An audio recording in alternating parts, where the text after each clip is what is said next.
Welcome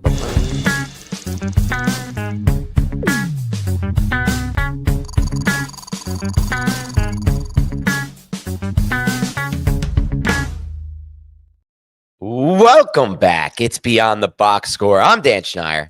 That's Jacob Gibbs. And I'm very, very excited. Jacob, I've been thinking about today's episode the last 24 hours when I knew what we were doing on today's episode. It's exciting times. It's week 12 in your fantasy football season, the nitty-gritty grind. The playoffs are on the way. You've hopefully positioned yourselves to be in position to make the playoffs and win the playoffs. And we've got players that we love to ride the rest of the season. These are our guys. These are the flag plants coming up. I got to watch a lot of tape on these players this past, 24 hours, and I'm very excited to talk about them today, Jacob. Are you excited for today's show? Yeah, I'm excited, man. We've got Let's go. League winners. The people love it. The people have told us, at least one person has told us that we talk about league winners too much. But There's no such thing. We want to win some leagues, right? That's what we're doing. That's what we've been here for the past 2 months, 3 months, however long you've been here. Some of us have been here since freaking April or whatever, locked in for this very moment so we can win some leagues. So that's what we're going to do today. And we will be talking a lot of schedule. Fantasy football schedule is everything when it comes to winning your leagues down the stretch. I can think of some of my best trades in fantasy football history were right at the deadline, Jacob, where I snagged value on a player whose schedule sent me in that direction. So I'm going to get into a few of those players today with you. We're going to talk about a lot of players. Mr. Dome Game. The chat is calling Dome games. Give me a weather-controlled environment for fantasy football, and I will take it any day. But I'm very, very excited. Me too. All right. Yeah, we're also going to do flag plants today. So at the beginning of the season, Dan and I each picked one player that we thought would be a league winner. For Dan, it was George Pickens. That's obviously feeling great after last night's game. For me, it was Rashee Rice. Maybe not feeling quite so great after a matchup against Denver, but we'll see. Be fine, though. We'll see. We'll see how it shapes up rest of the season. So we're going to give you 15 players that we have identified as league winners at this point in the season, looking at the rest of the season schedule. For some of y'all, you've got, Josh Jacobs problems, Drake London problems, whatever it may be. Like, these are players you might be able to get on waiver wires, you might be able to trade for. So we're going to detail each of those. We're going to avoid some of the players that we've already talked about a lot. Like, as a quick update, I still feel really good about the Buccaneers. I do have a tweet to show real quick. So I still feel good about the Bucs. The rest of the season schedule is really, really nice. That's why I've been outlining them all along the way. Of course, it's like, when are we going to get Bucky Irving? When are we going to get the Baker Mayfield of old? Right. Like it hasn't quite been there this year, which is what my tweet is about here. I will say I was really encouraged with how the offensive line played in this last game. That was a big part of Sean Tucker doing what he did. Obviously, he did some stuff on his own too. No, don't want to take anything away from Sean Tucker. But the line has been getting healthier, and I think that's a big thing.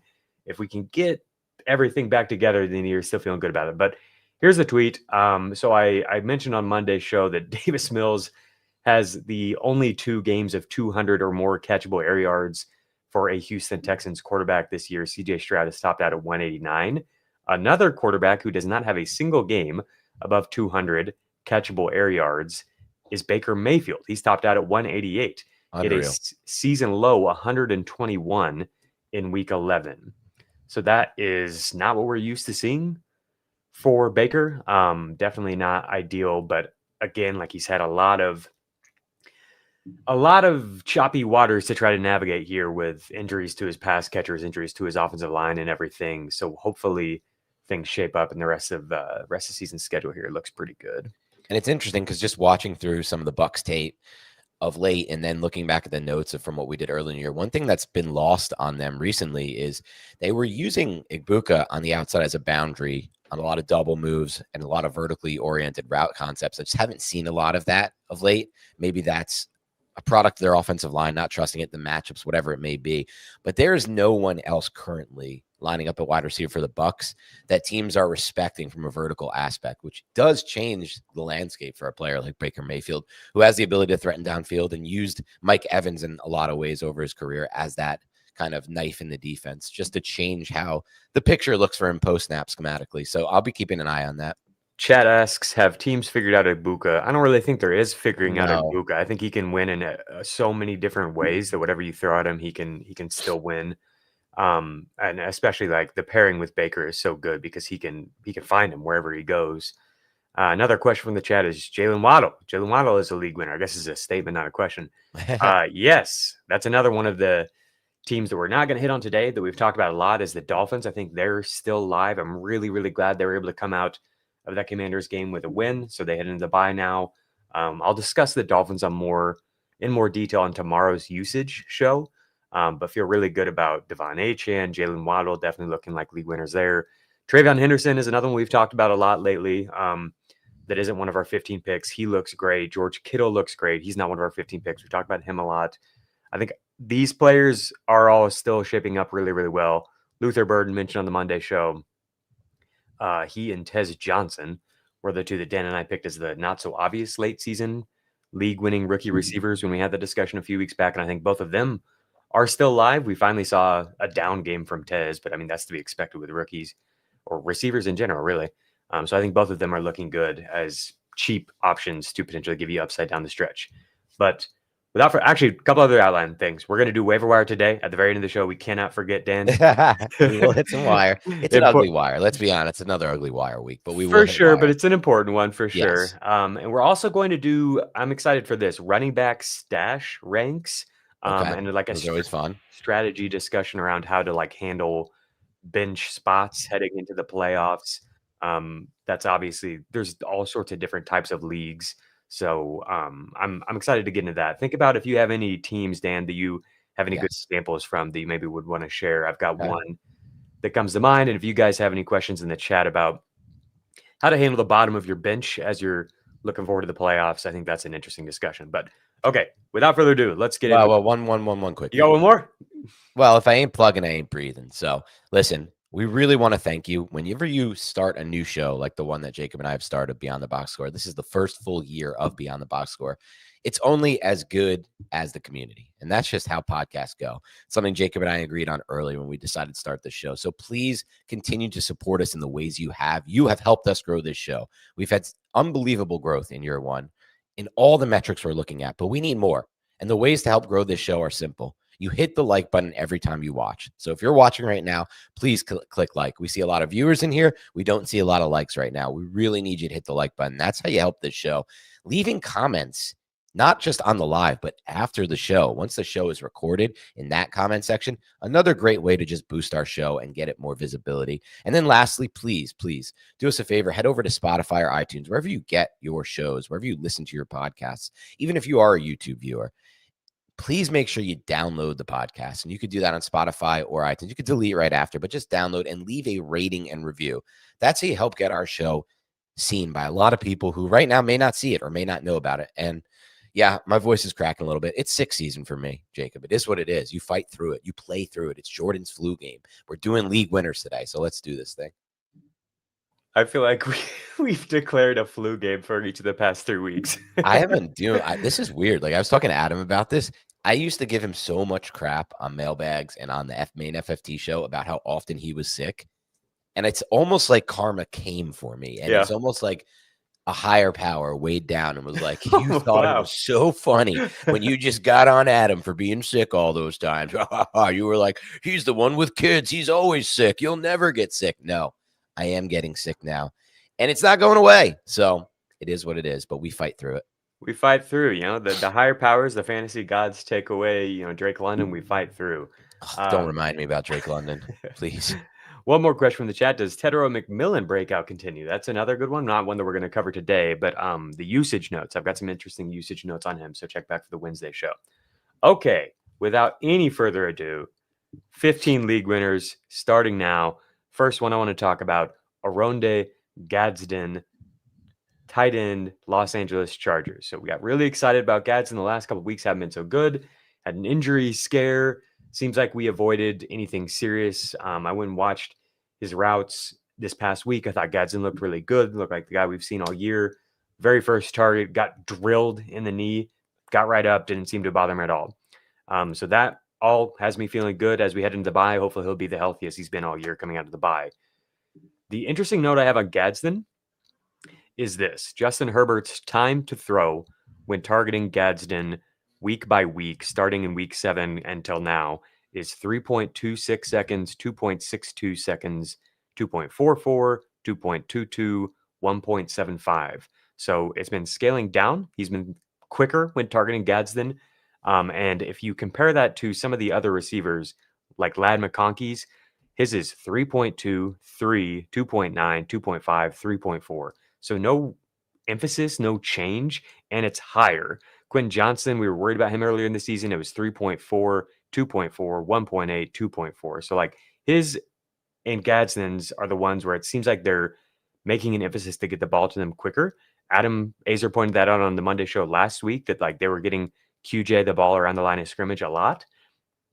Gadsden is the one I'm intrigued by because I think he's probably the cheapest of the players relative to like where I value them at this point in time, because the last 2 weeks have not been that good. And it's like sometimes with players that emerge like this, there's like all the hype, and then if it tapers off at all, if they don't give you the huge production you thought you're going to get, people start to panic. And so I wonder if you can buy Gadsden, because to me, nothing has really changed. In fact, the team making an emphasis to get the ball in his hands, to catch run opportunities, get the ball up quick to him, to me is really interesting because of obviously the state of the offensive line right now. Keenan Allen is like also the quick target, but I do think he's, of the 3 receivers, he's the one who's been hit the hardest by the emergence of Gadsden as an every down player. He had a 59% route rate over the past month, which is down from 75% before that. Do you want to hear their schedule, Dan? It's not great. Yeah, I got it up here as well. Okay, yeah. So they got the Week 12 bye, then the Raiders, then the Eagles, then on the road against Kansas City. Then they have the Cowboys also on the road, and then Houston Week 17. So 3 pretty brutal matchups there. But also 3 matchups, the Eagles, the Chiefs, and the Texans, where you got to get the ball out quick. And of course, I'm scared that any one of those matchups, we could have a game like we just had for them, where it's just like Herbert's just running for his life and like not even able to get functional offense off. But I do think like clearly they know where they're at. They're trying to figure out some way that they can make this work to like win in the playoffs. And I think we've seen like some intent to get the ball out quick into Gadsden's hands. It's a really interesting conundrum for me. I went back and looked at my notes from the game film that we broke down from Gadsden during his initial breakout in that big 144-yard game. And there was such a variety of route concepts and different ways they used him, including double moves, the out and up, that are just non-existent right now from what they can do with him. So when I see that number that you brought up, the time to throw for Herbert for Gadsden and how it's plummeting down, that scares me. That doesn't make me feel good. Like, yeah, maybe he could be a short area target, but it caps what he's able to do so well and what makes him so special, I think. Even some of like the back shoulder looks that he had just on straight routes down the field earlier, lined up, matched up against the safety or linebacker. Will those be there with the state of this offensive line and where it's at? And in addition to that, going back, looking at this week's tape, that hit that Herbert took, I know, he came out of the game. It was a late in the game. They were down a lot of points. Probably that's the only reason. Herbert's one of the toughest quarterbacks in the NFL. If you think about it, like he's on pace to get hit this season, Jacob, more than any other quarterback. And on like a record, I think it's like some kind of record pace or something in that range. Yeah. He's played through so many injuries, but is it affecting him? Will he be playing at the same level? Is the offense just capped as it stands with the state of the offensive line? These are all problems that I personally have. I struggle with Gadsden because I believe so much in the talent, and I know where the upside can be if they are able to do what they want to do with him. I just struggle with the idea of like, are they able to do what they want to do with him in a matchup against a team like the Chiefs and Spags, who's going to run cover 0 and he's going to blitz, against the Eagles, who have gotten a little more aggressive because it's Vic Fangio, and in a Vic Fangio defense in the second half, the back end is always so in sync and communication is so good, they can pressure more. The Texans in the fantasy championship, another game that scares me a little bit. Honestly, even the Cowboys. We saw them do it last night. Yeah, man, I predicted that. I was very happy with last night's game because it went as I expected. I knew those additions on the defense for the Cowboys would make a massive impact. When you put Quinnen Williams in the middle of your defense, I don't care what team you are, it's going to be a different defense. So the Raiders are the worst team in the NFL right now. Yes, they're so bad. They're maybe not the worst team, but like their offensive line is playing worse than any offensive line. Man, Genty, it's followed closely by the Chargers. it's not only that, it's like, even when we thought we were out of the woods with Bowers on our Bowers shares, it's like, all right, 4 for 58 in the first half. Things are going well. And then it's just like the second half is an absolute nightmare. And I feel like we're going to get a lot of quarters like that from the Raiders offense. But yeah, back to Gadsden. I'm probably on the opposite end of this. As much as I love the player, just right now I'm kind of throwing the alarm out on the Chargers offense. And No doubt. the sad thing is I have Herbert as my QB in more leagues. This is why I brought it up, is because Yeah. there's tons of FUD. There's tons of fear, uncertainty, and doubt with Bowers. We're seeing it in the chat right now. This is why I wanted to start with this one first, is because I figured this would be the reaction. Yes. And to me, like, what's safe at tight end right now? It's Trey McBride. Is there anything else? Like Kelce, I suppose. Kelce feels safe right now. Let's think it through. Kelce, McBride. What are we calling Bowers? Kittle, I guess. Warren. Kittle with Purdy. Ferguson, kind of. But like, if Ferguson doesn't get a touchdown, it's going to be not like Ferguson. 5 points. Not Ferguson. Kittle with Purdy, yes. Warren, to an extent. Warren. Is Kyle Pitts now? No. That offense is going to be so bad. The vibes are so bad in that offense. So this is why I started with it, because to me, nothing is safe at tight end. Yeah. Except for like McBride. And if you want to say that a few other players like Kelce and them are, maybe. But really, like, it wouldn't surprise me at all if they just go like 4, 6, 7 over the next 3 weeks in terms of fantasy points. And like, I wanted to pose this to you after, like, I figured I would scare you with Gadsden first. Yeah. Would you rather have like Brock Bowers or Gadsden? Like, if you could get Bowers at the Gadsden cost, would you do that? I would do it. I would take Bowers at the Gadsden cost. I mean, I think so too. And Bowers still has to play the Browns, the Broncos, the Eagles, and the Texans. And his offensive didn't love to hear that. Don't love to hear that. His offensive circumstances are basically identical. And we are actually seeing the Chargers like do stuff to get the ball into Gadsden's hands quick. And the quarterback is way better. Right. I think the coaching is better. Whereas like the Raiders, they kind of did this past week, but there's also still like third down. You need to get the ball out quick. You know the pressure's coming. And what's this route that you're having him run? It doesn't make sense. Like, get the ball quick it's to so Bowers. Ugly. Like, so that's why I wanted to bring it up. Is like, I think Bowers is better than Gadsden, but I do think Gadsden is a really high upside player who can win with the ball in his hands, not only down the field, and can dominate in the red zone and has Herbert throwing in the ball. And if he's not that much different than Bowers in my head, like rest of season, and you can get him for way cheaper because people are panicking, that's interesting to me. That could be something that wins you a league if you get him for really cheap. You sold me, but it's a sell along the lines of like, who am I scared of least of those two? It's less like I'm excited for either moving forward. That's kind of where I'm at with tight end. Like, we're going to talk about a few players that look okay and are decent buys in theory at tight end. But I mean, like, we lost Tucker Kraft and we got nothing to replace him. And like, Ferguson has kind of fallen off outside of touchdowns. Yes. We got George Kittle back, thankfully, but like, it's pretty rough at tight end right now. Like, Loveland, that call we made like months ago, like, is George Kittle a second half league winner, is actually coming to fruition just based on the war of attrition at tight end. Loveland isn't playing as much as we would like over the past couple of weeks. But every time they get him the ball, he's dominating. What are they doing? Sam Laporta. Hold on, the Loveland thing. Get Loveland the ball. Did you see that one catch he made last week? Yeah, he's awesome. What are you doing with this absolute animal of a human being? Get him the football. Kincaid is hurt. Like, Titan is really feeling dicey after. But Juwan Johnson with Tyler Shuck. Yeah, we'll get back with some Juwan Johnson hype after our first break here.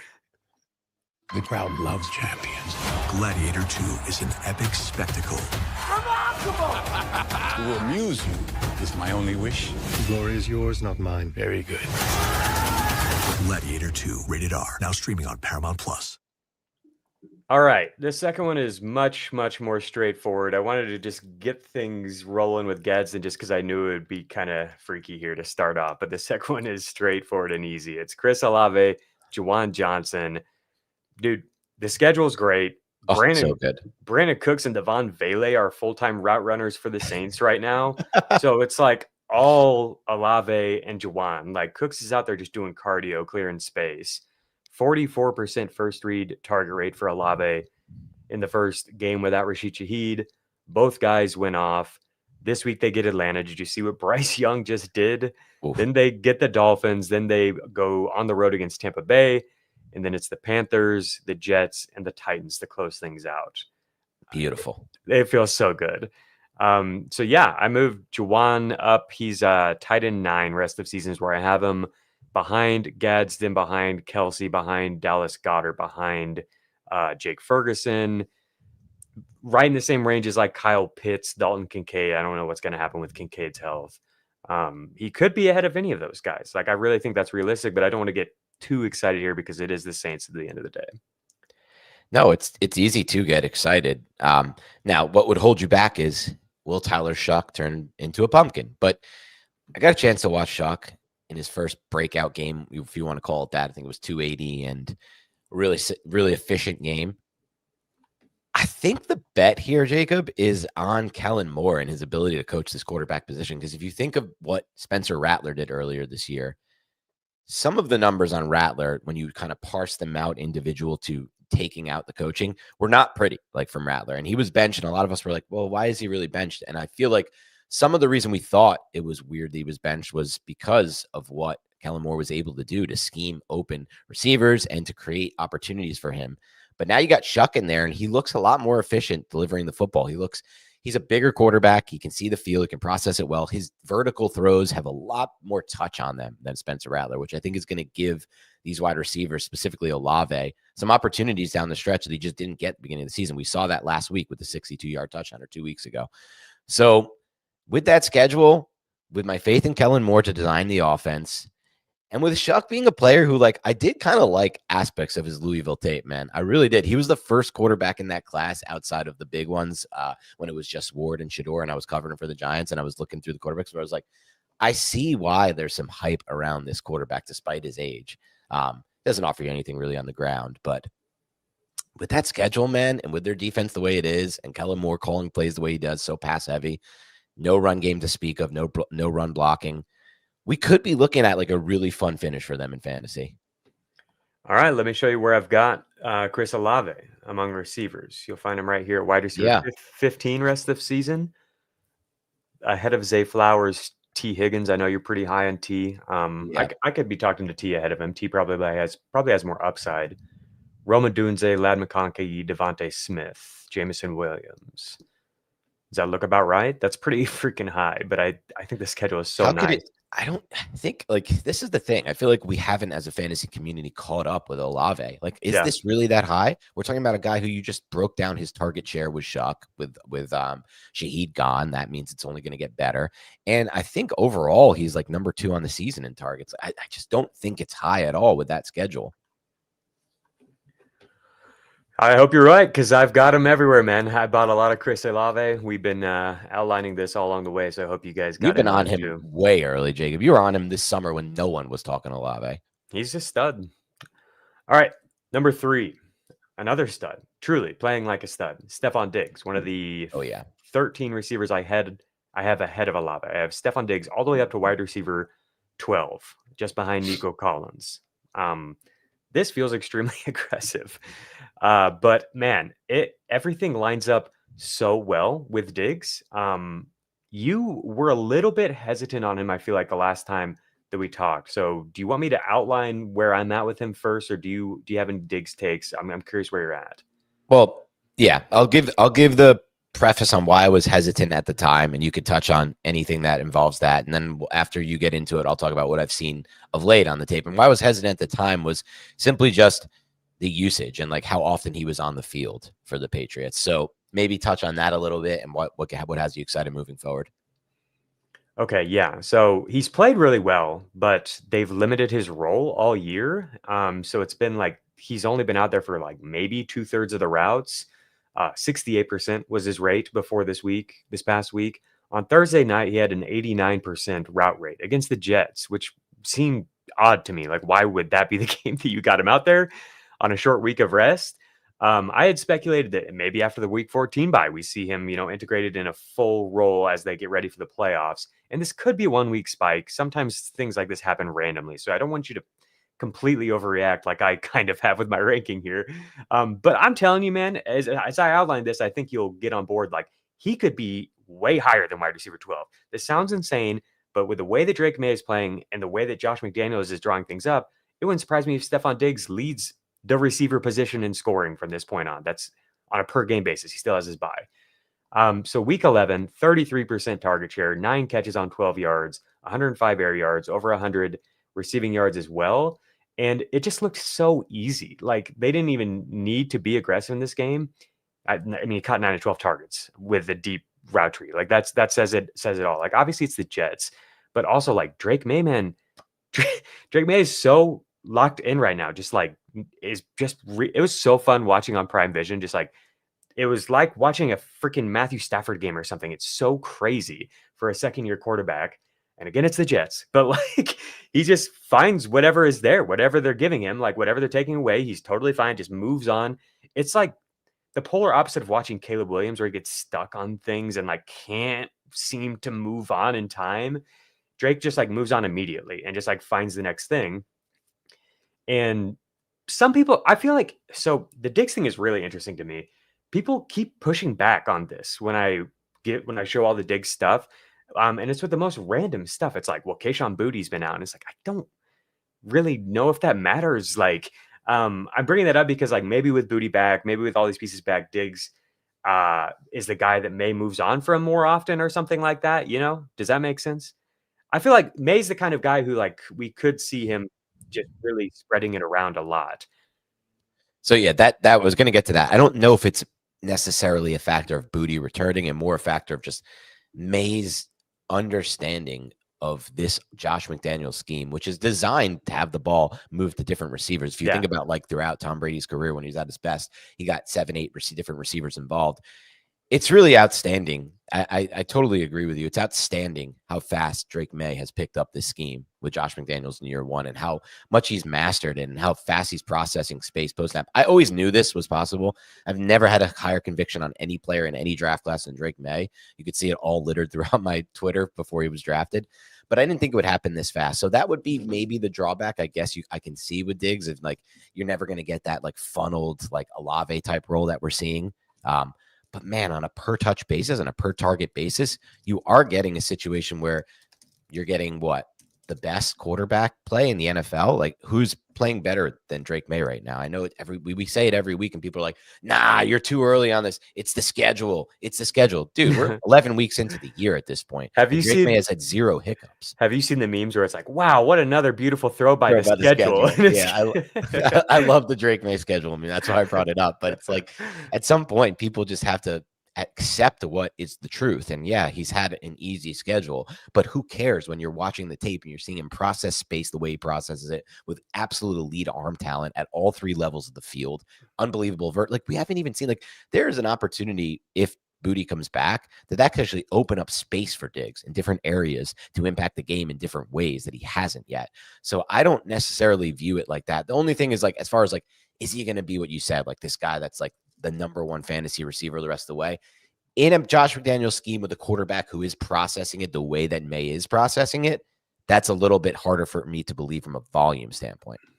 Yeah, so that leads me to this point, which is that we have seen his first 3 target rate spike in a few games this year. So even with him playing kind of a limited role, he's had a 42% first 3 target rate in a game. He's had a 47% rate. That's not like on a per route or per opportunity basis. That's like over the course of the whole game, what percentage of the first 3 targets did he account for? Almost 50%. That's elite wide receiver 1 stuff. And that's like my quarterback is locking in on me stuff that you don't see that often. It was 39% this past week. And that was for the Jets matchup, right? Where it was at its highest? It was 39% this past week. He's had 2 games that were higher before that, 42 and 47%. And what were the matchups in that? By any chance? I don't remember which games those were. That's fine. On the schedule point, the matchups are still amazing. Like, that's good. This isn't an unreal schedule. We've got on the road against Cincinnati, then the Giants, and then their bye. And then they have potential shootouts against the Bills. We already saw him Diggs crushing that matchup. Then the Ravens, and then week 17 is against the Jets, which we just saw. Championship against the Jets, where he was just used as basically the extension of the run game. That's how the Jets scheme sets up. So it's like perfect. It's a perfect schedule. He's really just been like the perfect wide receiver 1 for Drake May. Like this is the guy he didn't have last year. He's beating man coverage and zone. I had a stat on that. He is one of 8 receivers averaging over 2 yards per out run versus both man and zone coverage. And when you watch it, like, he's just a veteran, man. Like, he obviously, it's cool to see that he still has the juice and is making people miss after the catch and, like, is able to win man coverage routes. But also, like, if you watch him versus zone, like, Drake May knows where he's going to be. They're on the same page. And that's a big thing too. So And that's exactly it, Jacob. I've talked about in the past a lot on the show, the nuances of playing the running back position. Like, can you tempo your runs? Can you pace? Do you have the right pacing behind the line of scrimmage? Are you letting the block set up? It's very similar at receiver. Like, are the nuances of playing the receiver position up to par for you? Are you understanding space post snap? Are you understanding how to use your footwork to maximize space? Are you understanding where the space is against zone? Diggs is amazing in all of those areas. And if you think about it, like, why is it working so well for Diggs right now with the Patriots? Because the whole entire Josh McDaniels offense is based on timing and understanding space and understanding where to put the ball in that space to maximize yards after the catch. That's exactly what Stefon Diggs can do better than Booty once he returns, or better than anyone on this receiver core. He's the most veteran player in there, and has a great understanding of spatial awareness. So I think you nailed that perfectly from the tape. He's wide receiver 7 in fantasy points per route run on the year. The only problem has been a lack of routes. But if that is actually here to stay, what we just saw on Thursday night, if that scales up and he's a full-time player rest of year, he could freaking crush, man. And what's his touchdown? I don't even I feel like he doesn't even have that many touchdowns. If he gets some more touchdown luck, 3 on the regular season. No, that's what I'm saying. Like, dude, look at him compared to Amon-Ra St. Brown. Yards per out run, 2.34 Diggs, 2.33 Sun God. First downs per out run, identical, 12.1% with Sun God. It's just the touchdowns that have put him on that second tier. So if that starts to regress and he gets lucky on those, you're right. He could honestly be in that mix. Yeah, I don't know if it would be lucky, man. They're going to be at the top 5 in projected points every single week. Like, the way the quarterback and the coach are playing in these matchups, it truly could be. That's why I said earlier, like, the upside is up, man. I want to go trade for Stefon Diggs right now. I'm a little nervous about getting too aggressive with it because he's an older player, and I would worry a little bit about his health giving out. Like, he's slightly more likely, I would say, to get injured than other players. Do you worry at all? Actually, this is a question that just came to my mind before we move on. Do you worry at all about the Patriots getting themselves in a position where they don't need to play Diggs as much in week 17 because he's a veteran? They want to have him healthy for the playoffs. That would be maybe one of my only concerns on him. Sure. Yeah. They're playing the Jets week 17. They might be over after a quarter. Yeah. Like we saw it. Yeah, exactly. Is it that's actually a little scary. I wish that wasn't the Jets in week 17. I was like, yeah, we got Jets in week 17 to round out this amazing schedule. But it's like, do I want Jets in week 17 if it's like Tyrod Taylor trudging along to the finish line, like some 20, the Patriots go up by a few scores early? I don't know. All right. With that in mind, Stefon Diggs or Chris Olave, you could just choose one of them outright. Which would you rather have to be your wide receiver 3 on your fantasy championship contending team? Well, first of all, thank you for not putting me on the spot with this one. It was in the show notes, so I got a chance to stew on this one, and I was looking like schedule.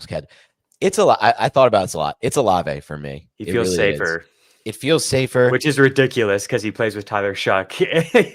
Well, it is ridiculous because Diggs plays with May. I actually don't think Shuck's going to fall into a shell. I'm actually pretty disappointed in myself in my 1-2 QB league for trading for. I needed to trade for a quarterback. I got myself in a bad position. We talked about this on a past show, and I didn't like Shuck was a possibility, and I didn't get aggressive enough on Shuck. I'm kind of thinking Shuck is going to be there rest of season for Olave. Would you trade Kenneth Walker for Diggs? We've got some Kenneth Walker notes for you guys later. Yeah, I think so. I would, yes. Alrighty, that is 3 players of our 15 league winners. 4 if you count Olave and Chris Olave as 2. Chris Olave and Juwan Johnson is 2, excuse me.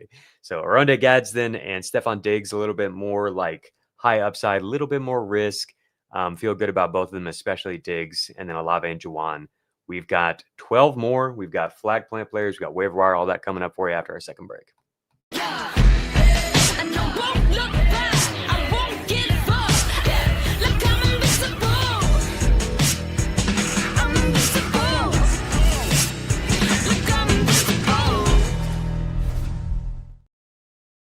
Metal Mask says, man, you got me hyped up on Diggs and then rug pull me. Got to cover all the different sides of it, just so you know, like, what you're getting into. You can make the decision on it. Exactly. Trying to hit every angle. All right. So if the Oronde Gadsden call wasn't scary enough for you, how about Kyle Pitts? How about Darnell Mooney? Do you think these Atlanta Falcons could be league winners? Doesn't feel good. Well, you got to sell me on this one. Yeah. Okay. I watched Kirk Cousins, and it was better. Look, you said it best. You prepped me. You're like, it's gonna look a little better, but it's still not all that much there. I watched 14 dropbacks from Kirk Cousins this past week after Penix went down.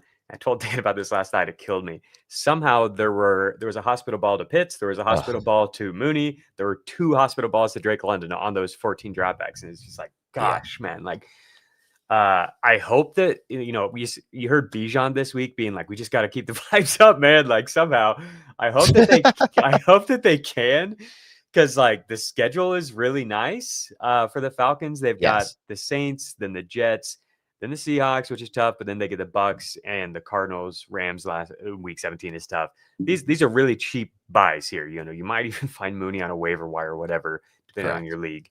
I find Pitts depending on your league. So it's not going to be perfect here, but there is a path to good games from these players. I'm not optimistic after watching Kirk Cousins. But what else are they going to do? Probably just try to run the ball as much as they can. But when they do have to take to the air, especially if they have to throw down the field, I think it's going to be these 2 guys. And I think that they'll do a lot to try to scheme the ball into their hands. We've seen that for each of them at times. And the most recent game that we saw without Drake London and without Michael Penix was week 8 this year. We saw a bunch of stuff schemed Kyle Pitts' way. He had a 30% target share. He got a bunch of more pre-snap motion short stuff. Caught 9 of 9 targets, which is like never really a thing we see from Pitts. But I think it was because it was more of this manufactured short stuff.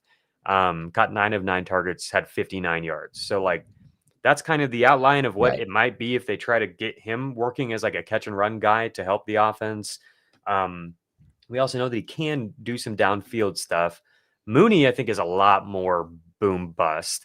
But we did see one game last year, in week 9 last year, London was out and Penix didn't play. It was Kirk Cousins. And Mooney had a 39% target share, had an 84% air yardage share, 16.6 PPR points in that game. In a game where Cousins only passed for 165 yards.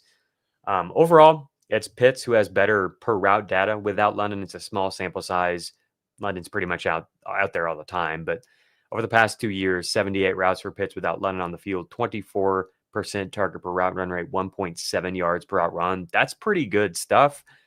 74 routes for Mooney in that sample, and he has a 19% target per route run rate and 1.6 yards per route run. So of the 2, I feel like Pitts is probably the better bet, especially because like he's played better this year than he did last year, whereas Mooney has not. I'm not sure if Mooney's healthy. Somebody says Cousins likes Mooney. We have seen that at times. It could be either one of them. I've got some Mooney, and I'm hoping that it's him, where he's like my wide receiver 5 or 6, and I'm hoping he can maybe give me some upside at the wide receiver 3 spot if need be. Would you be buying either one of these guys then? So it's funny you mentioned like, oh, Mooney may not be playing himself, and then I just think about the clip that you posted that you cut up to Twitter, where it was like, amazing route win from Darnell Mooney. Ball sails over his head. And, it's an really interesting setup rest of season because there's so many pieces of the context that I think work well for these 2 to potentially be surprise league winners. Like, for example, the Falcons, their defense starting to collapse. They are in full out collapse mode. Like watching the tape against the Panthers, they were leaving just horrific coverage breakdowns. And typically when you see this happen, like Jacob, think about all the years you've watched football when you have a team that's trending toward firing the coach, which is exactly what's going to happen with Raheem Morris, almost definitely. And you're in those last games before the coach gets fired. The Giants, this happened to them. What typically tends to happen? The defense tends to quit in the second halves of games. And so when the defense tends to quit, your plan going in might have been, let's run Bijan, let's run the ball. But that plan goes to the wayside when you're down 2 scores and you have to throw the football. So everything sets up well, but I just keep coming back to like Cousins. And last year, someone who works for an NFL team that I'm in touch with was on the sidelines during pregame warmups of a game where Cousins was in. I'm not going to give away the full details on this. I don't want to. He told me not to speak on this, but he said, watching Kirk Cousins in warmups throwing the football, he said his arm was completely shot. And since that point, like he didn't play. That was during the games Penix was playing. It was like week 16. I don't want to give away too much. I probably just did. Like since that point, I've never felt comfortable with Cousins' arm since. Like he's played a couple games for the Falcons. I watched. He doesn't look like he feels comfortable with it. With his arm anymore. Right. And when your arm talent drops off for a player like Cousins, who was all with Minnesota, like timing based, right? It was never about the arm talent. It was always about the anticipation and the willingness to fit tight windows. And he would fit tight windows. But if you think about some of those Jefferson games and some of those big games in Minnesota, it was always like the ball just gets there into that window. And it's like, why was Cousins challenging that? Great catch by JJ. But when that arm drops off to the way it has with Cousins, those windows, like you challenging that, either A, you're throwing interceptions, B, you're getting your receivers and killed, like you mentioned, with all these hospital balls, or C, you just get to the point where like, I don't trust it anymore, so I'm going to check down. So I do kind of think if I had to guess on this, Cousins ruins everything, despite the good schedule, despite the team context being great. And it's just Cousin brings you down. But obviously there is the hope of like, he has more reps with the first team, right? He can get the timing down with these receivers. He can rep it out. And by like, week 15, 16, 17, the timing is down. The rapport is down with Pitts and Mooney. And we start to see some production. I just wouldn't want to bet on it. Pitts is the one that I would bet on. I wouldn't necessarily be aggressive in buying either one of them. But if you need tight end help, I think Pitts is your guy. And if you want a receiver who can give you like weekly spike upside, I think Mooney is kind of like Rashid Shaheed or something like that. It's a way different quarterback situation and everything. But I think he could have really high target numbers that get him there. And it's like, even if 6 out of 7 of the deep shots are uncatchable, if he gets one of them, plus a couple other short ones, then you've got a decent game. And like Pitts, early last year, they were on together. So like, it's not impossible. Pitts, I think, could honestly have some value. I've got him at tight end 10 rest of season, ahead of Loveland, ahead of Fan, and ahead of Hunter Henry. So we'll see. We'll see how it develops. I like that call. If anything's going to happen there, I think it's Pitts. Yeah. Somebody in the chat says, what about Bijan having more of like a wide receiver role and Algier as more of the backfield guy? We could see that. They've used Bijan really in cool ways, getting him out in space as like a slot receiver and even out on the perimeter. Correct. So, yeah, keep an eye on that. We'll see. I think they're going to have to get creative here now that they know it's Cousins for the future, not just like one game. Yeah. Okay, that was gross. Let's get even grosser. We've got 2 crusty old vets here, Kareem Hunt and Travis Kelce. Most people aren't going to like this, but Dan is.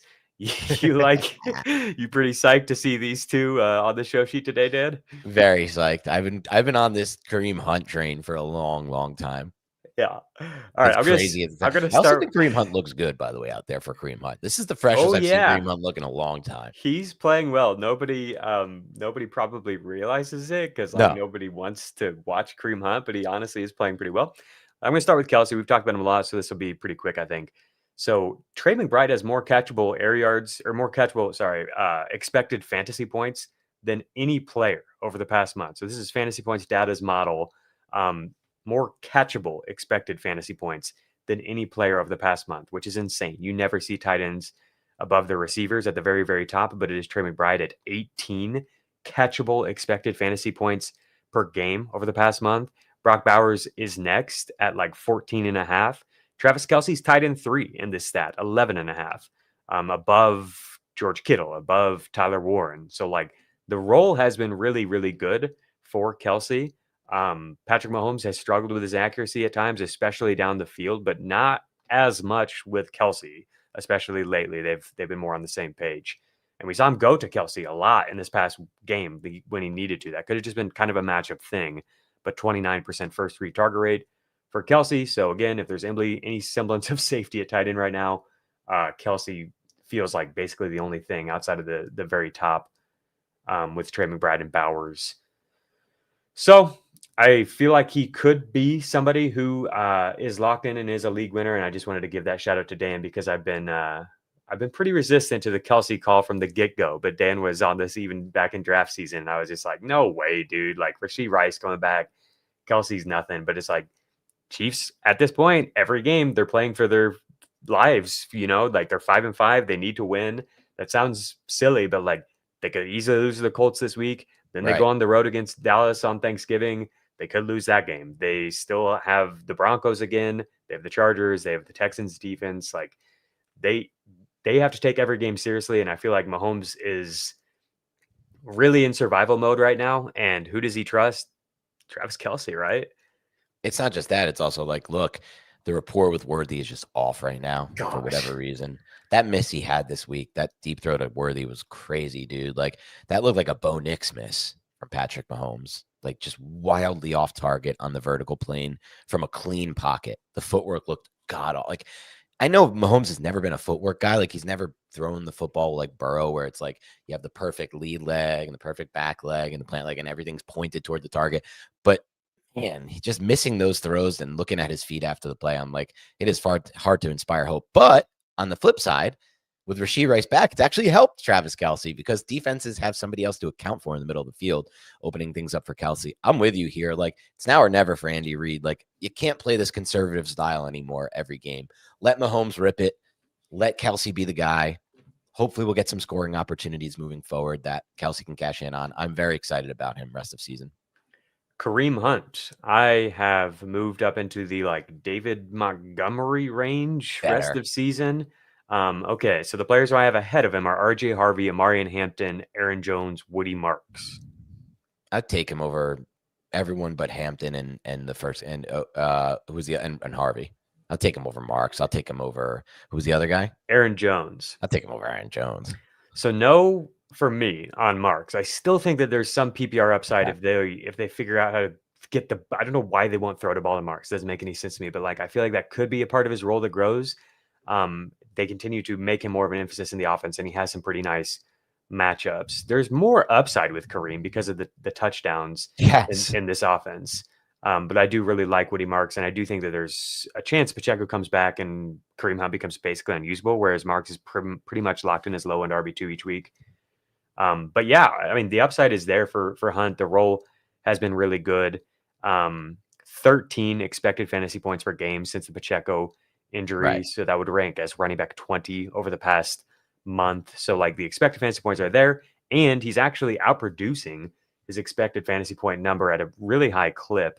I've got a list of the running backs who are doing it the best. I'll pull that up real quick. Because he's getting these touchdowns, you know, his route rate is there too. Since the Pacheco injury, they've let him have like pretty much a 50% route rate. Like he's pretty much just on the field most of the time. They're not using the rookie running back very often.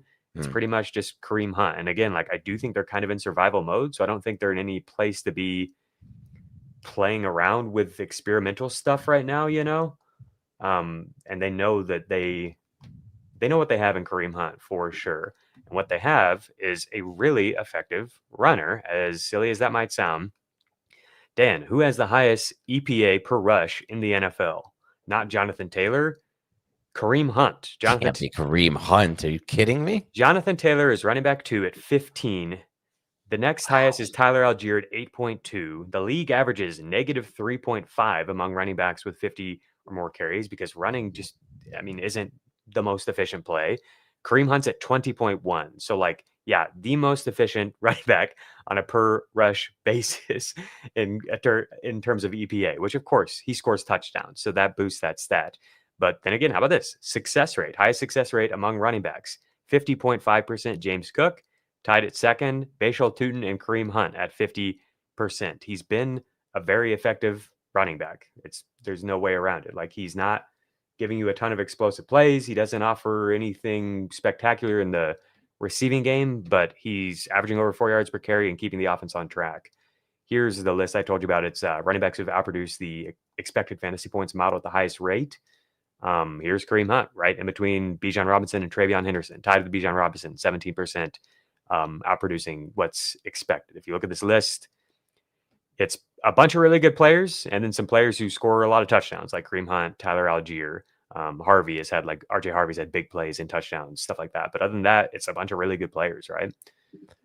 Concern would be, and I see it in the comments, I haven't followed it perfectly. I was trying to look it up before the show. Pacheco may be back this week. I'm seeing now. I don't know if that maybe they'll give it another week. Pacheco will definitely cloud this upside for Kareem Hunt. Maybe. Kareem Hunt has been way better, way more dependable. People can complain about EPA and success rate and everything, and I'm not pointing to it as like a measure of Kareem Hunt's talent. I'm not saying he's the best running back in the NFL. I'm saying the result of giving Kareem Hunt the ball has been really, really, really good. These are team stats. That's probably important to the team that they win. And the winning plays have been giving Kareem Hunt the ball because he converts in short yardage situations when you need him to. He converts, even though the defense like knows that it's coming on third and short, when in the red zone and all of that. Like he's been a really good option. So maybe Pacheco, his role has grown since Pacheco's been out. So that definitely takes away a little bit of routes and stuff like that. But I think the touchdowns are pretty much going to Kareem Hunt when they get down there. If it's going to be a running back touchdown, it's probably like 70% likely that it's Hunt, and then like 20% Pacheco, 10% whoever is RB3 in that scenario. They do kind of random stuff, but like it's most likely going to be Kareem Hunt. I feel confident he'll get all, if not mostly all of those red zone touches and touchdowns. We've got matchups against the Colts where he should have some scoring opportunities, the Cowboys, we should have some scoring opportunities, the Chargers potentially, and then the Titans in the fantasy championship, all looking good. And they, like you said, they need every single game. I think like part of what you said is like, yeah, EPA isn't a perfect stat, but you could see it when you watch the tape. Hunt looks a lot better running the football than at any point Pacheco has this year. He's definitely slimmer than I've seen Hunt in the last 2 or 3 years, and more explosive looking in addition to what he offers in that short yardage red zone role. So I'm not totally against it. Like this is on an offense that should be scoring points, and he should have an opportunity to get a touchdown. It's kind of like the souped up David Montgomery role for me right now. I think he's a good player to have. I just think he's a good player to have on your team if you need to plug him in. If you have injuries, and then it's like, okay, well, at least I have Kareem Hunt. I can put him in, And there are some matchups where you might feel confident starting him. Yes. We'll see. Like Dallas's defense looked better against the Raiders, but they've got Dallas in week 13. That could be a decent matchup. They've got the Chargers in week 15. The Chargers had the Jaguars run all over them. They get the Titans in week 16. So there definitely are some matchups here where you might feel good about the running back position there. A lot of people in the chat are asking about Bashal Tuden. I'm waiting to see if he's going to play this week. Yeah, we need an injury update on Tuden. All right. So if you can get Kareem Hunt as like a throw in a trade or whatever, if Pacheco coming back maybe means that people think Kareem Hunt's kind of nothing, and they're ready to like get something for him and feel good about that. I think he's a good player to have on your bench. And we're going to talk more about how to use your bench spots as we head into the fantasy playoffs at the end of this list of 15 players. But I do think he's a good player to have on your bench. A player that you need plugged in your starting lineup. When you said when people think is Kareem Hunt kind of just nothing, that just reminded me of that Tim Robbins skit. Like, oh, what happened to them? Don't worry, the police said they were just kind of nothing. Like they don't even matter. They don't even matter. They're just kind of nothing. The police said that? Yeah. All right. A player who we thought was kind of just like nothing. It didn't matter. A lot of people were ready to drop after the first few games of the season is Chase Brown. And here we are. It's just a crazy, crazy game that we're playing here. It's a marathon, not a sprint. All of that you guys hopefully know, but get it ingrained in your brain so you maybe are less likely to freak out next August, September, October, whatever, when some of the news hits. Chase Brown could be a league winner down the stretch, man. Back-to-back games here with a route rate above 80%. The only other players who have 2 of these games with 80% or higher route rates are Christian McCaffrey, Bijan Robinson, and Devon Achane. None of them have had back-to-back games above 80%. It's a freaking 24% target share over the past 2 games, 24 expected fantasy points per game. I don't think those numbers are going to sustain necessarily. But the fact that they're accessible to him at all is really silly. And we've seen at times them just be like, okay, Chase Brown every day of the week, like no matter what, just Chase Brown is in there. They did that last year for an extended stretch. And so maybe that's what we're going to have again here. For the first time since week 3, Cincinnati had a negative pass rate over expectation in week 11. Normally this is a team that goes pass heavy, but Chase Brown has been working. He's been running well. And they lean on him. I think we could see that again this week with Jamar Chase suspended against the Patriots. After that, they get the Ravens and the Bills. The Ravens has been a good matchup, maybe not so much lately. The Bills seems like a good matchup. Both of them probably games where they'll be trailing. And that's honestly like Chase Brown, maybe he gives you rushing. He's looked better on the ground lately. But mostly he's kind of just the PPR scam right now is what we've got here. And so it's maybe not even a bad thing to be playing from behind where these games could turn into shootouts or whatever. after the Bills game, they have the Ravens again, and then they're on the road against Miami, and then they get the Cardinals. So 2 really nice matchups to close things out. How funny is this, man? Chase Brown, how do you feel? Were you able to hold on to Chase Brown where you drafted him? I know you got a lot of him this draft season. Is he going to save your league? Well, there was that one league I traded him basically for Javonte Williams, which now I'm like looking back, I'm like, do I want Chase Brown over Javonte rest of season? I kind of do, but he was one of 3 players that were finalists for me, Jacob. On before the show, we said if you had one flag plant player to tell the listeners about who you would say has the best chance of winning the league down the stretch, he was the 3rd. So there are 2 guys I had ahead of him. But what I like about him is we're starting to see that Chase Brown role from last year when he won you fantasy leagues, right? Doesn't come off the field, super involved in the passing game, potentially on a high-scoring offense, though it hasn't been in recent weeks with Flacco. We still may get Burrow back. A lot of people are like, oh, Burrow may not play now that the Bengals are out of the playoffs. I think Burrow may just play because he's Joe Burrow and he wants to play at the end of this year and he feels fully healthy and ready to go. I'm just watching him at practice. He looks pretty good. So I'm not ruling that out just yet. And if Burrow plays down the stretch and Chase Brown has this role, it's set up as good as can be for winning leagues with that schedule, especially that week 16, 17 back-to-back from a fantasy schedule standpoint. The question is, P. Ryan hasn't made it back yet. When P. Ryan gets back, do they just plop him back into that annoying role that was taking away touches from Brown? I'm skeptical of that, to be honest, because I think Brown has been super efficient with the football in recent weeks. And he offers them something as teams set up to stop the pass. He gives them that explosive element in the run game that someone like P. Ryan is just not going to give them if he's on the field. So I'm in on this one. I believe Brown could very well be a league winner down the stretch. Hilarious, man. We got like people in the chat like, I almost dropped Chase Brown for Trey Benson at week 3. Yeah, like this has just been it's been one of the funniest narratives this season is watching the Chase Brown development. Here we are again. All right, before we get into our next league winner, we are going to take a quick break and we're going to get right back to it in a moment. When you need your sports news all the time, we've got breaking news to bring to you. CBS Sports HQ gives you a snapshot of all the sports that matter to you. When you need your sports in a snap, find it on CBS Sports HQ, streaming free anywhere you are. You can always count on Sundays with the NFL on CBS and Paramount Plus. So even if you can't count on accurate expiration dates, that is a rookie mistake, or people appreciating your fashion sense, Jim, the crowd is not on board here. You can always count on Sundays with the NFL on CBS, streaming on Paramount Plus. Glad we wear our good jerseys. Yeah. This is European soccer's biggest stage. Written in the stars! What a difference she has made! The question is, can you handle it? Tell me, can you handle it? The crowd here feels electric. Stream every match of the UEFA Women's Champions League on Paramount Plus. Only CBS Sports can bring you big time during the heart of Saturday afternoons. It's big time. It's big time. It's big time. It's big time. On CBS and streaming on Paramount Plus. Here we go. The 2025 CBS Sports NFL schedule is here. 18 glorious Sundays. He's got his receiver touchdown. Filled with rematches. Oh, the play of the year. And rivalries. Touchdown, Bengals. Plus, plenty of superstar showdowns. And an epic matchup between the Chiefs and Cowboys on Thanksgiving. Clear your Sundays beginning September 7th for the NFL on CBS and Paramount Plus. All right. Back at it.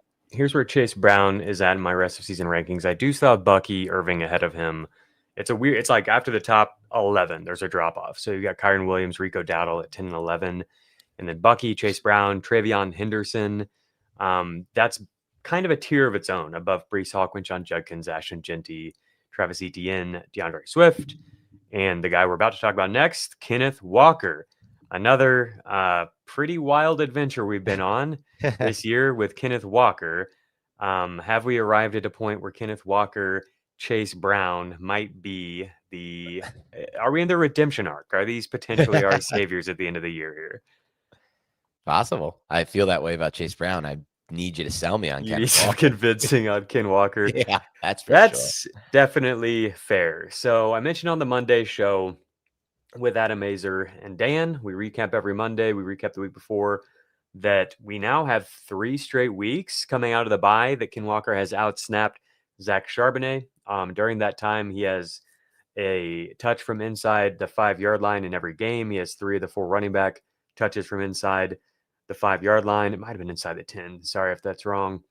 Either way, things have been more centered around Walker, which is what we expected going into the year. But my guess is that he just had a slow ramp up because he was dealing with an injury before the season. So things just kind of started slowly for them, and they have a running back that they know they can depend on in Charbonnet. But lately we've seen more Ken Walker.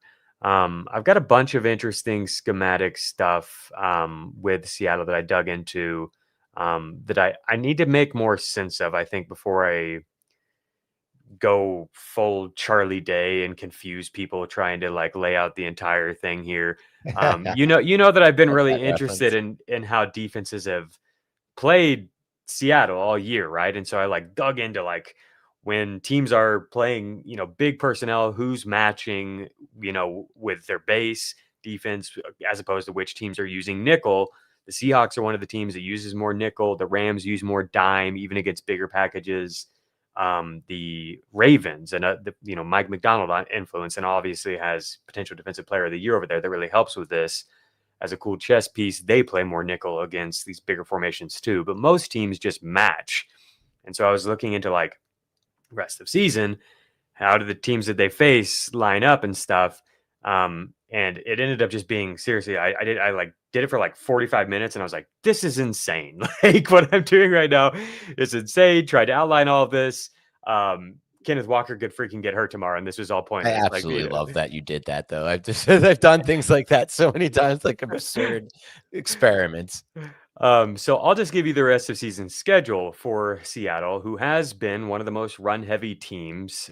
They do want to run. I think that's the identity. Where we've seen them have the most success has been showing the run with these big formations and then attacking down the field with play action and even just straight dropbacks and just hitting JSN and getting their tight ends and mismatches against these base packages and stuff like that. I think Rashid Shaheed is going to benefit from that too.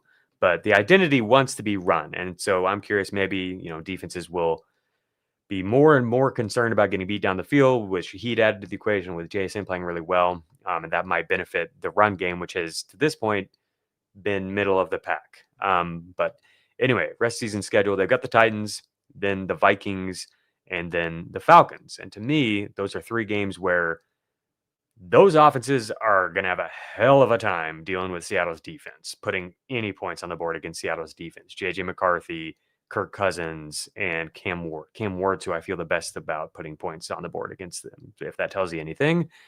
So to me, it's run in those spots, right? Like we're probably going to see what we just saw.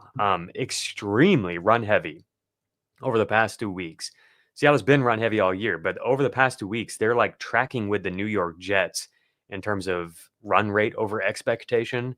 The Jets are the only team on the year that have a higher run rate over expectation than the Seahawks. And even over the past 2 games where we like bottomed out with Fields, and they're like running almost every single play if they can, the Seahawks are matching them still in run rate over expectation. And so I do think that we'll continue to see them lean on the ground game.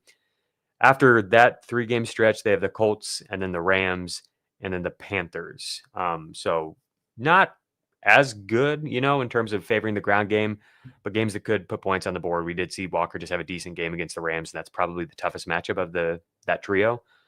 So yeah, Kenneth Walker playing pretty well. If you look at avoided tackles, yards after contact, explosive runs, a lot of the efficiency metrics continue to suggest that this is a good player, for as frustrated as people do get with him sometimes taking negative plays, trying to create something behind a bad offensive line. Pretty good player overall. And an offense that has been really, really good this year, and will probably lean on the ground game to close things out if I had to guess. So with the playing time favoring him more and more and more, I think that he is a better bet than the guys who I have behind him, which are Jaylen Warren, worried about his health a little bit, worried that they might limit his workload. Josh Jacobs, same thing. Kyle Monangai, Woody Marks, Aaron Jones, Kareem Hunt are the guys I have behind Ken Walker. I think that's a safe range, and I think that he could push even higher. Man, you made a strong case there for Kenneth Walker, a strong contextual case. I have to, because everyone hears it and they're like, no. It's like, maybe.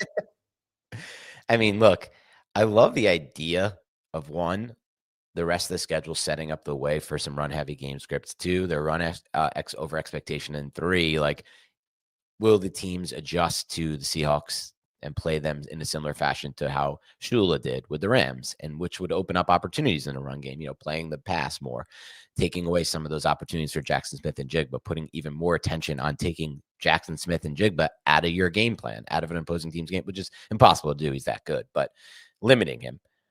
All that works. And I checked before the show, Jacob, this was the big one for me. Is Gray Zabel okay? That's the big one for me. And it looks like the imaging is good. Zabel is not have a long-term injury. I think he might still miss a week or two, but I'm not sold on that yet. He may play this week, and that's the really most important thing in their run game. I just still have trouble with Walker for so many reasons, man. I've had trouble with him his whole career in fantasy. I've been just off him his entire career. It's the fact that, like, what Azer said does ring somewhat true to me. Like, yeah, Walker scored this past week, but, like, would it have happened if they weren't in hurry up at that point? Like, or would they have just brought in Charbonnet? And if you're a limited player from a touchdown standpoint, 2 longer runs, and despite the fact that, like, your team is running over expectation and the situation sets up that you will run the football, are you actually blocking it well? Like, I still don't believe that the Seahawks are actually blocking it all that well for Walker. I haven't seen too many of these, like, awesome opportunities had in the past to break long touchdown runs. That's nothing new, though. I mean, if he had good blocking, man, he would be like a top 5 running back. Would he be without a red zone role? I mean, I think his red zone role is fine. Like, it's not perfect, but, like, neither is Devon Achan's or Bijan Robinson's. True. Good point on those two. Yeah, I guess he's really good. I know people like to hate on him, but, like, watch him down in, down out. Like, he's really, really good. I struggle with Walker. I think he is really. I think he's good, very good. I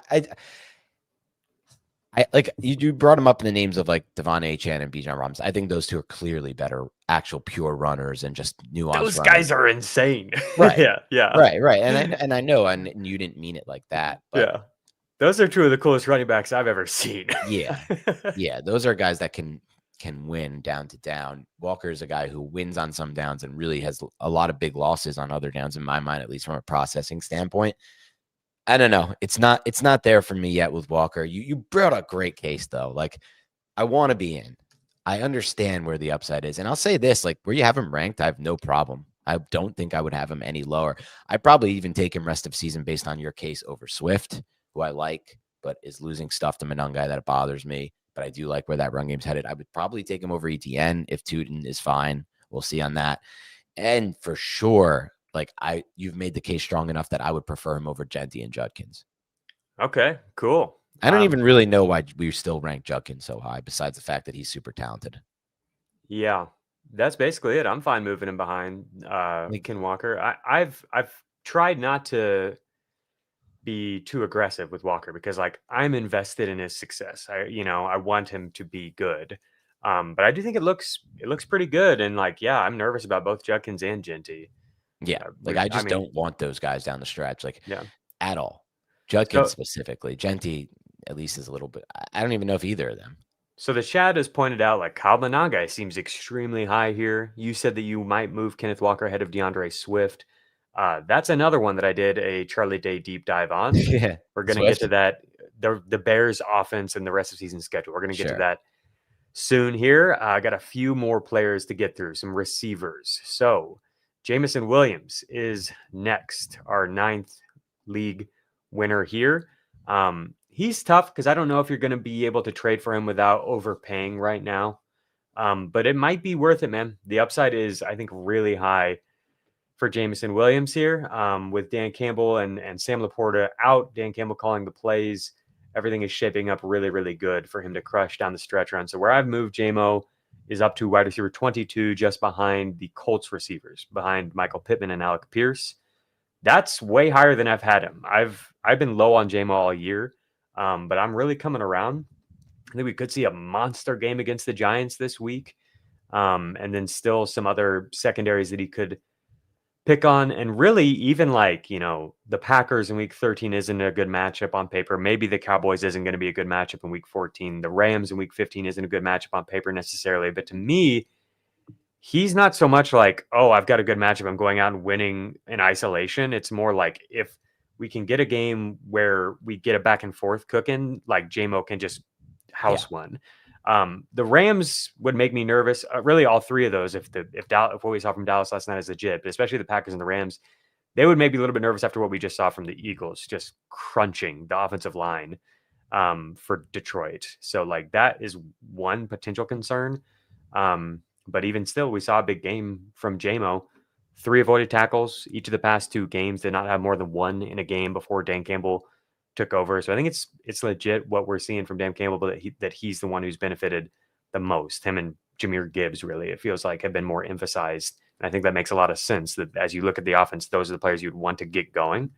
What do you think about JMO here? Like, I know I could see things swinging back towards Amon St. Brown, right? And it being where, like, what we saw from JMO was like to get him going, but it won't be necessarily his full role rest of season. Right. I don't want to like just overreact to like where we're at in this moment and then pay too much for him. I don't think you're going to have to pay too much for him, honestly, no matter what. The price is not like where he's being valued right now. I'm in on JMO. I think the biggest factors here are the change in play calling, going to Dan Campbell calling the plays, the understanding of like how he needs to scheme offense and how they need to create offense over the rest of the season to win football games. And some of that is via the explosive plays. And clearly they've found a new way to create explosive plays with JMO. It's these, over routes, these in-breaking routes where you can just get him the ball, hit him in stride off of a play action, a 5-step drop, let the ball rip after you hit your back foot if you're Goff. And then he does the rest. Like, he eliminates angles like very few receivers in the NFL can. And I think Dan Campbell understands that. So he's one of these players right now. He reminds me kind of like where we were at with Worthy at the end of last season with the Chiefs. That's where I'm at with Jameson. And Worthy was borderline league winner at the end of last season with Kansas City. Okay. Does this look about right then? Is there anybody behind him that you would clearly rather have? Is there anybody ahead of him that you would move JMO ahead of? Well, I start by saying it's way too high for Jordan Addison, but then again, the receiver situation is really bad across the NFL. Well, we'll get to that in a moment. As far as who I would have him ahead, I think I would take him over Devontae Smith. They're very similar type plays right now, right? And I think Jameson Williams in an offense I trust a lot more and is going to be in a lot better weather games. As far as the Pierce Pittman situation goes, that one's tougher to move him ahead of either of those two. It's close. I think it's pretty good where you have him. Outside of that, I would put him ahead of Devontae Smith, 1. And then 2, I have massive reservations about Rome Odunze and the entire Bears pass game rest of season. All right. I'll potentially talk you into that. Okay. Yeah, I don't know if I could move him ahead of Devontae or Odunze just because I feel a lot better about those guys' roles. I think we saw like them try to force feed A.J. Brown, but I think we'll be back to good times with Devontae. He's played so well this year. It gets really gross after JMO, dude, because I agree with you. This seems way too high on Addison, but who the hell are you moving up? Like T-Mac? Sure. But like, who else? T-Mac. In this group? I'll take A.J. Brown. I'll take Cortland Sutton. Well, I bet borderline might take Michael Wilson types over him. Like, I don't really understand Addison at all at this point with JJ McCarthy's situation as it is. Yeah. I mean, if JJ, so basically I look at it as like this is the worst it could get. I don't know if quarterback play could be any worse than it is. There's nothing in the NFL that's this bad. It's very rare to see something that's this bad sustained. Like looking at the accuracy charting and all of that, what we've got from JJ McCarthy, it's very rare that like a quarterback situation is this bad and it doesn't get changed. Maybe it will just stay this bad, but I think basically this is the bottom. And still, Addison has been able to give you some value at times because he's a good player. I know he had a bad drop in this game. And then the final point is like the matchups. I remember we looked at Addison maybe like a month ago, and we're actually pretty optimistic because like there were some pretty nice matchups down the stretch. If you look at like week 14 through 16 and 17, he's got Washington, Dallas, the Giants, and the Lions. So that's it. Is just like I don't feel good about any of these players. And I do think Addison could give you some long plays and touchdowns down the stretch if the quarterback situation gets any better at all. This range is really fluid to me. Honestly, I guess that's the main point I wanted to make, is not get cut on Addison, but like after JMO, everything in here is basically the same. Good. Yeah. Okay. I mean, it's fine. I just struggle with it. I really do struggle with Addison, but I guess it's fine. I can't really find anyone down here that I feel that much more confident in. Yeah, me either. All right. So since I think that's a great segue to somebody who's not even in this range, you don't feel good about any of this, you might as well take a shot on Christian Watson, right? Right. Are we back, Dan? Are we so back? Christian Watson's our boy. Team high, 33% first read target rate for Christian Watson in week 11. We know he's always been really, really productive when on the field. The people hate to hear this, but identical yard per route run rate to George Pickens since the start of last season, above Devontae Smith, above Brian Thomas Jr., above Stefon Diggs, who we've ranted and raved about today, above Ladd McConkey. He's been a very good player on a per opportunity basis. And now we're seeing like he's the healthy receiver in Green Bay, the healthy one standing weirdly. Like, who knows how long that will last. What do you think about Christian Watson? I'm super high on Christian Watson. I got a chance to watch his tape this past week extensively after he played the Giants. He's making plays at the catch point that I don't think he's known for, but he should and will begin to start to be known for. Like some of these catches he's made away from the frame, hands catches, difficult concentration balls. He almost had another long pass as well that he just missed on with Jordan Love, and the cold weather played a factor in that as well. As we move forward, am I a little bit nervous about the fact that Jayden Reed is practicing, it looks like, this week, and will be back in the mix, and we know what Jayden Reed has done to Christian Watson's fantasy value and all of their Packers receivers' fantasy values in the past? Sure. Am I nervous about the fact that Elgin Jenkins is now down and their offensive line is in absolute shambles? Sure. But all he does is continue to produce. He's got the Vikings this week. I don't love that. Lions could be a potential shootout, maybe not. Bears in Green Bay, Broncos, and then Bears again before getting the Ravens in Green Bay. That I don't love, but like just doesn't like scream like awesome fantasy schedule. Like, 4 games in the Green Bay cold wind for the end of the year doesn't feel great. But I do think like at some point the Packers have to try to open it up and become a little bit more pass heavy because their run game hasn't been so successful. And without Jacobs, it's going to be even less so successful. So I'm not ready to say league winner here. Yeah, probably not. But it could be fun. I just mostly wanted to bring him up because it would be poetic. This is Dan's first call out on Beyond the Box Score call 3 years ago or whatever. People are getting excited about Jayden Reed in the chat. What a year. What a year it has been. Back. Okay. Yeah. To me, Christian Watson isn't that much different than Jameson Williams, as crazy as that sounds. Like they profile. I feel very different on those two. Sure. Yeah. I mean, there's more confidence in JMO right now. He's doing it. I get that. And no, I actually just somehow have more confidence in the Lions, like a lot more confidence in the Lions passing game. Yeah. I mean, that is fair. That's totally fair. But like, I do look at the Packers and it's like, if Jacobs is banged up or whatever, like if they do take the air a little bit more, I could see these guys being pretty similar in terms of their expected fantasy points and the way that they get their fantasy points. I think JMO is more likely to convert on it than Watson, but I don't think that they're that much different. And it's just like a really high variance dice roll week to week what we're doing here. It is. Yeah. And Watson's going to be basically free, whereas JMO is not. Okay. Also, I mean, look, Kavan, Imani, you're right. Be honest. You just have confidence in the dome games. You're damn right, Kavan. Like, it is what it is. Do I want to be playing in Lambeau at the end of my fantasy year in that cold wind trying to catch passes, or do I want dome games with Jared Goff ripping the football to JMO and Jameson cutting on the dome turf and housing things? No, I want that. I almost forgot to give the Jameson Williams splits without Sam Laporta too. Since the start of 2024, 132 routes around. So that's twice the size of the Atlanta Falcons sample size that I gave without Drake London.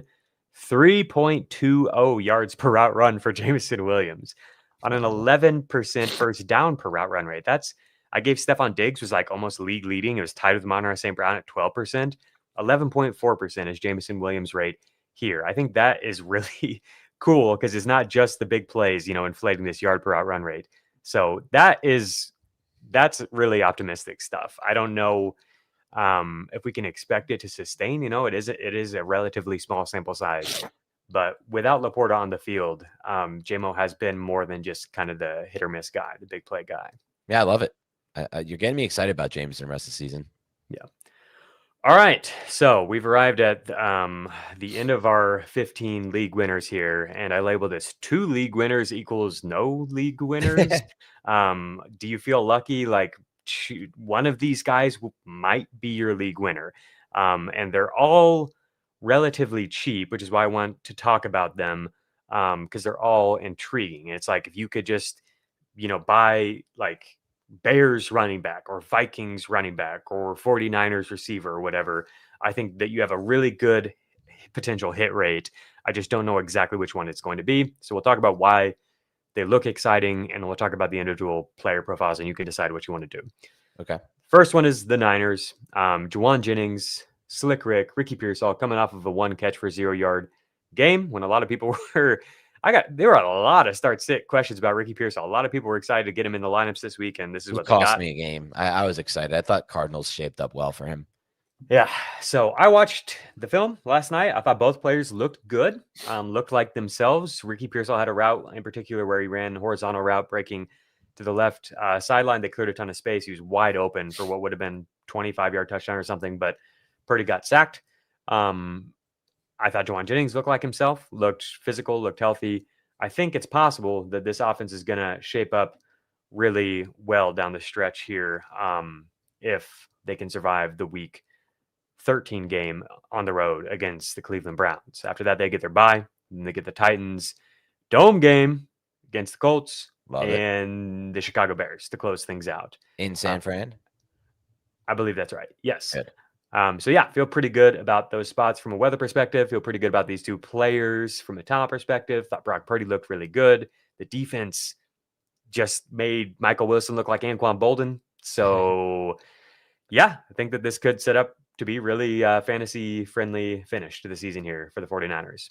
Strong agree. And to all the haters of Brock Purdy, and I've been one of his biggest supporters, I think you can see the difference, man. There's such there's an explosive element to the 49ers offense and pass game when Purdy's in the game that Mac Jones is just not capable of. And you could say, oh, he had Pearsall back. That's not the reason. It's the processing. It's the way he sees the field post-snap, Brock Purdy. And so I think that's just going to continue to trend upward as he continues to play throughout the rest of the schedule. And I think that leads to more upside in the passing game, more touchdown upside for the offense. For McCaffrey, that leads to more. I mean, McCaffrey had 3 touchdowns in this game. He hasn't had a 3-touchdown game before this. The 49ers were scoring touchdowns at a rate they hadn't been. I love the point you made about the defense. Could we get a potential like Bengals, Cowboys type situation down the end of the season where the offense is going to have to push it and score more? Purdy's certainly more than capable of it. I'm not knocking Mac Jones. He did a great job of distributing the football. Like he takes what's there, and there are some aspects of his game where he takes plays that Purdy will not. But Purdy sees the field better from the Purdy gives us more life for the ancillary pieces and the downfield options. Yes. Mac Jones, like they've gotten into this weird mode where it's like the downfield guys are kind of just clearing space for the checkdowns. Yep. Which we did see some of that even in this game and it maybe the want to get the ball out of Purdy's hands quick just to keep him healthy. But there's at least some semblance of hope, I think. Yes. We've seen him unlock Brandon Ayuk for elite efficiency down the field. We saw it with Juwan Jennings last year. Right. Yeah. And hopefully with Pearsall. That remains to be seen. At times we've seen it with Pearsall, but we just haven't seen him very much. Right. So I'm very excited about that. I think this is a great call down the stretch. This is one of the offenses that I love, the 49ers. Would you lean towards one over the other if you were buying? Let's say hypothetically, it's like a wide receiver 4 spot. You've got decent starters, but you just want one that could get in the lineup if you need them and give you some upside. Oh, you're saying of Pearsall and Jennings? Yeah. Who are you more likely to go after? I think I'm more likely to go after Jennings. Okay. I had Ricky Pearsall 1 spot ahead of him in the same range as a bunch of weird names here. It's like Tez Johnson, Luther Burden, Deebo Samuel, Troy Franklin, Brian Thomas Jr., Christian Watson, these guys, Xavier Worthy. That's about how I see them. Are you higher on them than those guys? Let's see. I put him over Watson, Jennings. Jennings, I'm higher on than Pearsall. I put him over Watson. I'd probably put him over BTJ. just, I mean, the BTJ situation is as insane as it gets, right? But I just have this weird feeling he might even just get shut down at some point. BTJ, like injured, like, I mean, I don't know. It's just been such a nasty season for him. I definitely put him over Burden. Honestly, I'm very high on Jennings. I'd probably have him 6, 7, 8 spots higher in my rankings. Yeah, that's fair. When healthy, it's been Jennings who's been the target earner over Ricky Pearsall. We'll see. I think it's possible that Pearsall's the one they want to get going, right? Long term, it's best for the team if they can get him going. We'll see how it plays out here. I've just kind of fallen in love with watching Ricky Pearsall run routes. So I like really want during him the to be pre-draft. I successful. felt that same way watching his Florida tape, but Yeah, he just scares me. And like the targets, like you said, like I felt the same way you felt watching them this week. Like they used him more as a designed somebody to clear out space for other players in their offense. Yeah, it was his first game back, but I do think like that we could, if they get into some shootouts, like if the Colts game turns into a shootout, if the Bears game turns into a shootout, both these guys are exciting, especially like Pearsall. That's the type of game script where you can all of a sudden run into some like sneaky huge game. Jennings could get there. We've seen it, but it has to be like through an accumulation of big, like 15, 10, 20 yards, you know, whereas Pearsall can get there with like 2 or 3 catches and all of a sudden he has 90 yards or whatever. I just don't know if you're getting that kind of upside from Juwan Jennings with everybody healthy, with Kittle there, with CMC there. I don't know if he's pushing up into that like 8, 10, 12 target type of numbers. Okay, let's talk about the Bears. Let's finally get to this Bears discussion. So I'm much higher on Monangai and a little bit higher on Swift than consensus. I'm a little bit higher on Roma Dunze than consensus. I'm much higher on Luther Burden than consensus. We'll talk about the usage notes for Chicago on the Wednesday episode of Beyond the Box Score. So I'll start with the running backs. The running backs are who I'm listing here as our league winners, Monangai and Swift. DeAndre Swift is averaging a career high in touches per game this year, which has led to pretty good production for him, but is also part of the reason why I'm really into Monangai. I want him on any bench that I can get him on. Swift, had a groin injury, missed week 10, and then was listed with a hip injury on the week 11 practice reports. And like I said, a career high in touches per game at this stage in his career. I just don't know how sustainable that is for Swift. And I think that we might see at least one more like spot start from Monangai potentially. If it's a worse injury, we might see Monangai take over down the stretch. And Dan and I have talked about that. Like if he were taking over for Swift and he was in that role that we saw a couple weeks ago, Monangai is in that honestly like Rico Dowdle range of like top 11 or 12 fantasy running backs in terms of what he projects for. The Bears are 23rd in pass rate over expectation. Week 11 was the lowest their pass rate over expectation has been since week 7. So I've mentioned that this schedule makes me nervous. I would not, if I were offensive coordinator, I would not want to ride the crazy train with Caleb through this buzzsaw. I would want to lean on the ground game. And generally speaking, that's what they've done anyway.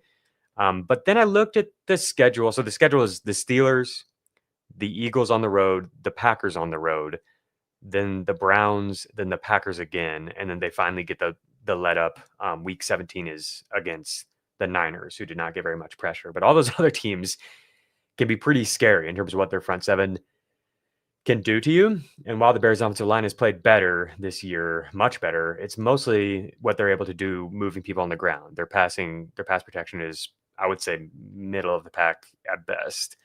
So those matchups scare me, and that's why I said I would want to lean on the ground game, and why I've been like kind of interested in these running backs, even though the matchups don't stand out as like green fantasy matchups necessarily, is because I think we might see, 20 touches for Swift and 12 for Monangai. And then if Swift is out, then it's like 22 touches for Monangai, So I dug into the matchups a little bit more to see if I felt like the Bears could sustain their offensive success in these games, even though I'm nervous about the offensive line and everything. Is it going to then be like the Bears are just like only putting up 12 points or whatever? Like they didn't play all that well this past week against the Vikings. They've had a pretty easy schedule. So I wanted to see like how, if I can get any sort of confidence stirred up about whether Caleb and the boys can like keep it going or if it's just going to be a really ugly month altogether. All of these defenses, except for the Niners, match personnel. And so I talked about it earlier in reference to the Seahawks. I think that Ben Johnson, like Clint Kubiak, is one of the best and most forward-thinking offensive coordinators, offensive play callers, and designers in the league. And what we're seeing is that he is dictating what defenses do in a way that helps him manufacture offense in spite of the limitations of the offense. So all of these defenses, except for San Francisco, match. The Niners are 10th in terms of like nickel and dime rate when facing big personnels. They're not quite as likely to just have it dictated to them. And I do think they've got a really good defensive coach there. So that makes sense. So I think this is important because the Bears have the highest run rate in the NFL on plays that have 5 or more defensive backs on the field. They have the highest run rate in the NFL when looking at 5 or more defensive backs, which to me makes sense that you would want to run on those types of defensive personnel packages. Only the Titans and the Browns have a worse pass rate or a worse pass success rate on plays with 5 or more defensive backs on the field than the Bears. You're going to love this list, Dan. So again, this is the teams that have bad pass success rates. This is the bottom half of the league in pass success rate on plays with 5 or more defensive backs on the field. So it's when a defense is kind of expecting the pass, right? How are you able to do? Here's from 32 to 18. Here are the teams in pass success rate in these situations, 5 or more DBs on the field. The Browns at 32. The Browns have a 32% pass success rate when facing 5 or more DBs. Number 31 is the Titans at 37%. So this is why Dan is railed on poor Dylan Gabriel all year. 31.7% success rate when 5 or more DBs on the field. The only time basically that the Browns have found any success through the air is when Kevin Stefanski has made it happen. When they have to just like pass against a defense that it thinks pass is coming, no shot. So Browns 32, Titans 31. The Bears are next at 30. Then the Giants, the Falcons, the Vikings. You're noticing a theme here, I think, with the quarterback play. Then the Steelers at 26 surprised me a little bit, but I think we are where we are with Aaron Rodgers. He can still make some really great throws and everything, but honestly, this pass game is just not that great outside of like what they've been able to manufacture, I think, with personnel packages and stuff like that. The Broncos at 25. The Eagles at 24. I know you're loving this. The Jets at 23. The Jaguars at 22. The Commanders at 21. It's just been a freaking rough year for them. The Bucks at 20. I gave you the Baker Mayfield stat earlier. It's been a rough year there. Tons of injuries and everything. It's just not been good. The Saints at 19. The Raiders at 18. I want to hear from you, Dan. That pretty much checks out, don't you think? Well, to me, it's a stat more so. Okay, so if you're in 5 DBs, it's nickel. Most teams, the way NFL's played, and I know Greg Olson's been a big proponent of changing this if you're a defensive coordinator, and I think he's got good reasons why. And by the way, he's one of the best analysts in the game right now. But most teams still to this day are going to match nickel with 11 personnel, or the reason nickel's on the field, I should say, and teams are playing 5 DBs is because the opposing team is in 11 personnel. So to me, this stat more so than anything else, when I heard it and when I kind of related it to the Giants, who were low on this list, is a wide receiver stat. With the exception, that's the funny part, with the exception of the Bears. As I heard you rattle off all of those teams, because the Giants are a team right now, like they've had a lot of success in the pass game when Dart's played, and it's been all out of 12 personnel with 2 tight ends on the field. When they have to go to 11, and they have to put like Lil Jordan Humphrey and Wandale Robinson and Darius Slayton out there, it's terrible. But every team you mentioned has wide receiver issues. The Titans, the Jaguars with all their injuries. The Vikings. Besides the Vikings, the Eagles, and the Bears. And when I think of what Caleb has done that's been successful this year passing-wise, it's mostly been on plays he's avoided sacks or on plays where Ben Johnson has designed a really good first read for him off of play action when they're under center and he takes a 5-7 step drop. So as we relate it forward with the Bears, as you broke all that down, you did a great job. You brought a lot of stats and context into this. And you think about the key thing, the running over expectation and how it's really, they've run the ball a lot more than expected. And that really started to pile up even more last week. Why is that not just going to be the case moving forward for the Bears, right? Like Steelers, Eagles, Packers, Browns, Packers again. Yeah, 49ers fantasy championship. All those games in the cold, most games in the Chicago wind. And look, some people in the chat, Jacob, they said to me earlier, I think you might have it backwards, Dan. I think bad weather is actually good for the offense and not the defense. Did you watch that Eagles night game against the Lions? Did you watch that Eagles-Packers game? Weather is not good for passing offense. You can't catch the ball. There's so many more drops. Romeo Doubs had 2 horrific drops at MetLife Stadium with the win this past week. When it's whipping, it is bad for the pass game. So I'm kind of with you. I think the Bears will just lean super heavy into this run game down the stretch. Try to win games 19-16. I mean, there's upside if Swift gets hurt, but there's also upside if Monangai gets hurt for Swift.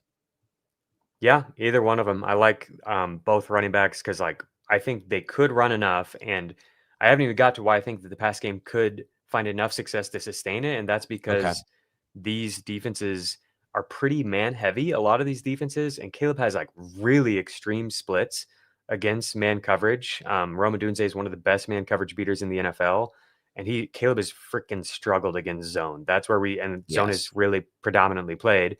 And that's where we often see him get caught on these reads for too long. So the Steelers are one of those teams. The Browns are one of those teams that are very man heavy. The Eagles have gone man heavy at times.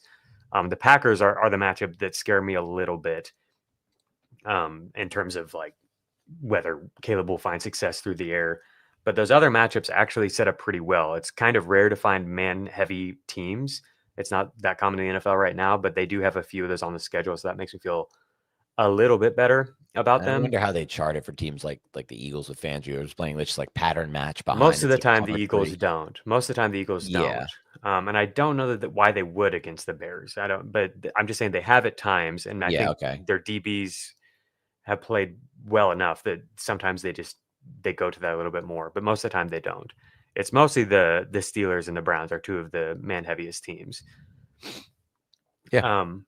To me, it's just the other thing is just how often these teams match. And I think Ben Johnson has done such a good job of staying ahead of defenses. And that's part of the reason he's been able to have success. The matchups have been pretty easy. And we have way less confidence than we do like with Drake May and Caleb Williams here. So I don't know if this is something we can't like. This might, if I'm going to point towards the schedule for a young quarterback and it coming crashing down, it's clearly here, not with the Patriots. But I do think that this is all interesting, that like when he can get nickel and dime and stuff like that, he runs at the highest rate of any team by far. But then like when there's 4 or fewer DBs, they're 8th in pass rate and they're 15th in pass success rate. They're 6th in play action rate. You know what I mean? Like he's done.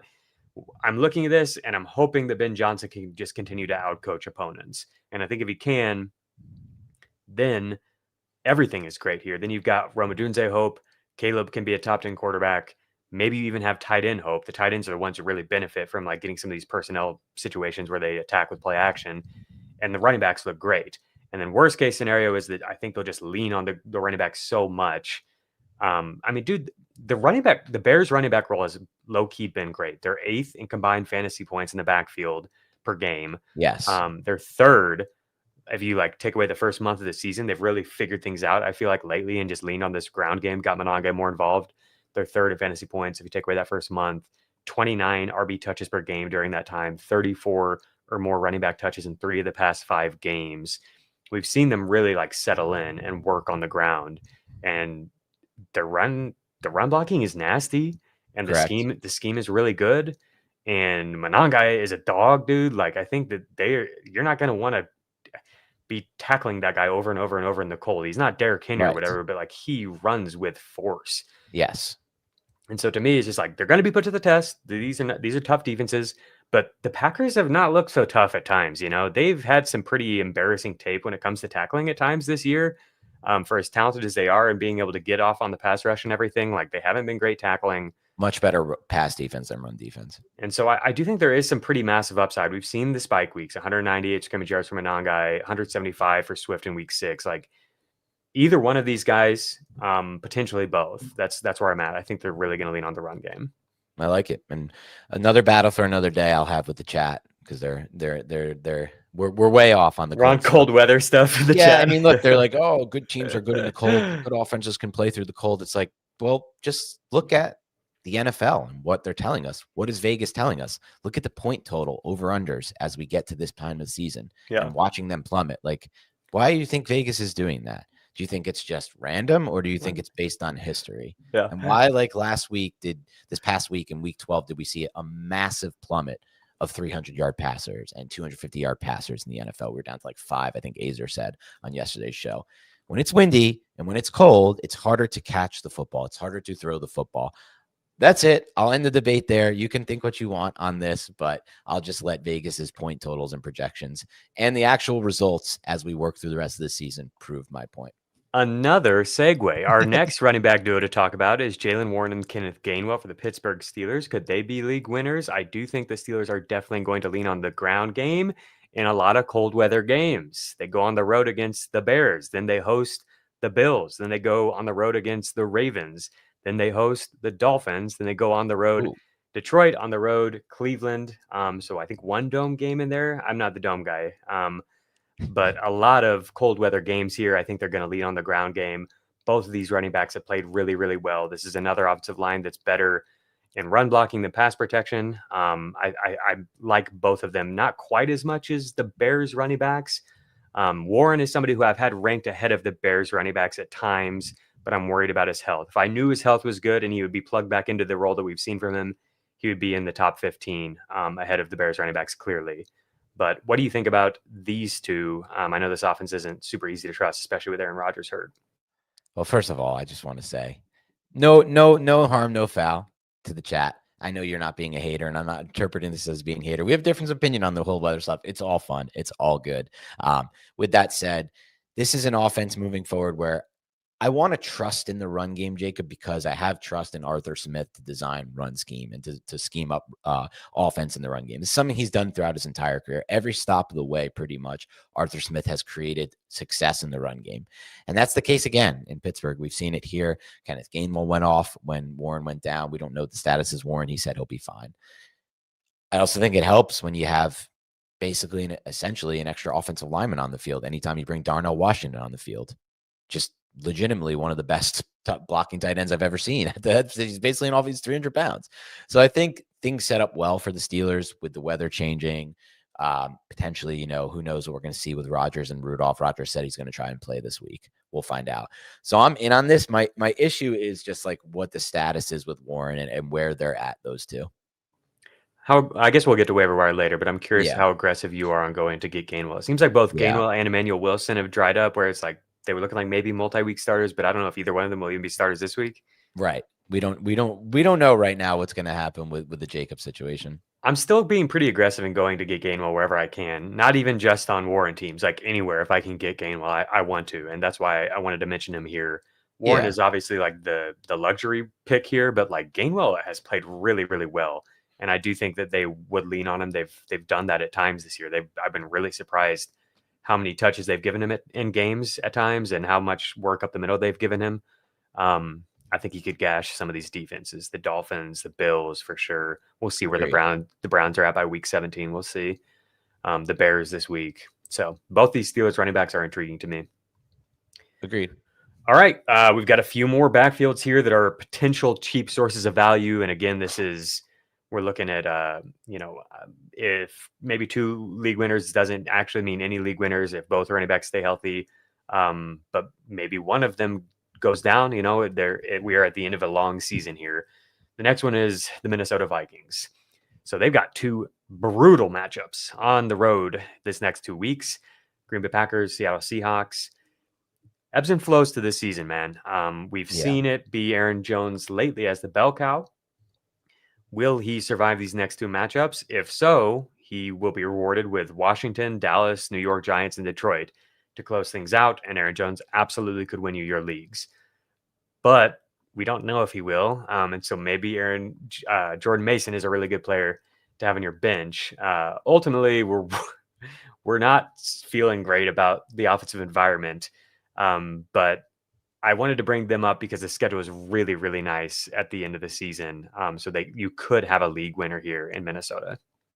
I was looking into the Viking schedule as well, and I was kind of excited about it. I feel like Jones has upside.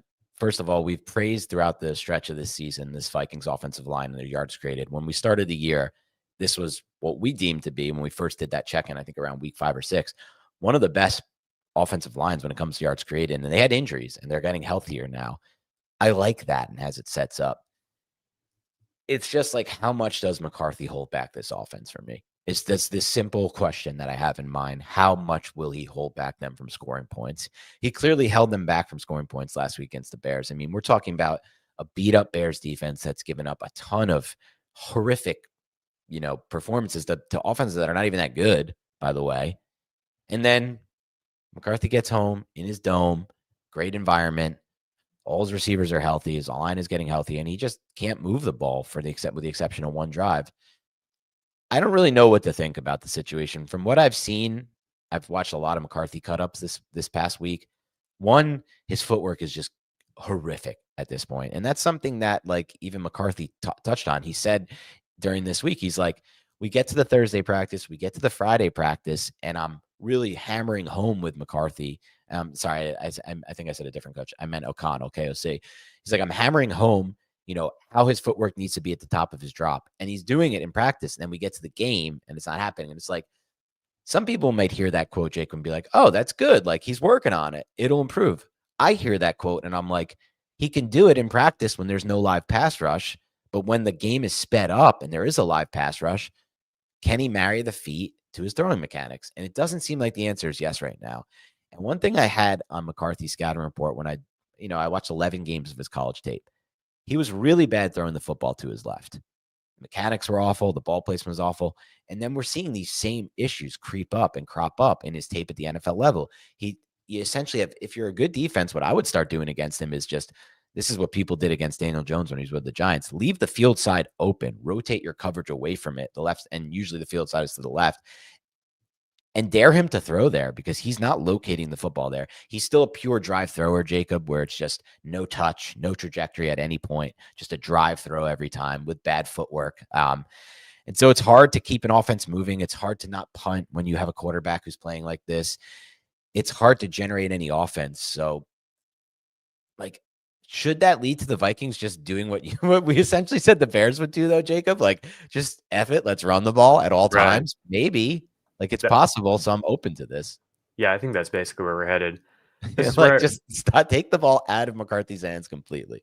I've got Aaron Jones at running back 25, just behind Woody Marks and Monangai. I have Jordan Mason at 36, ahead of Tyrone Tracy, Blake Corum, Tyler Algier, Emmanuel Wilson, and behind Bashal Tootin, Alvin Kamara, Ramondre Stevenson, Trey Benson. How does that feel to you? It really does feel like I said, ebbs and flows. It feels like it could be Mason by the end of the year. It does feel like ebbs and flows. I think the thing is, when they did establish the run game earlier this year, when they first went to Wentz and they were like, all right, there was Wentz at first, and they're like, all right, we got to do something about this.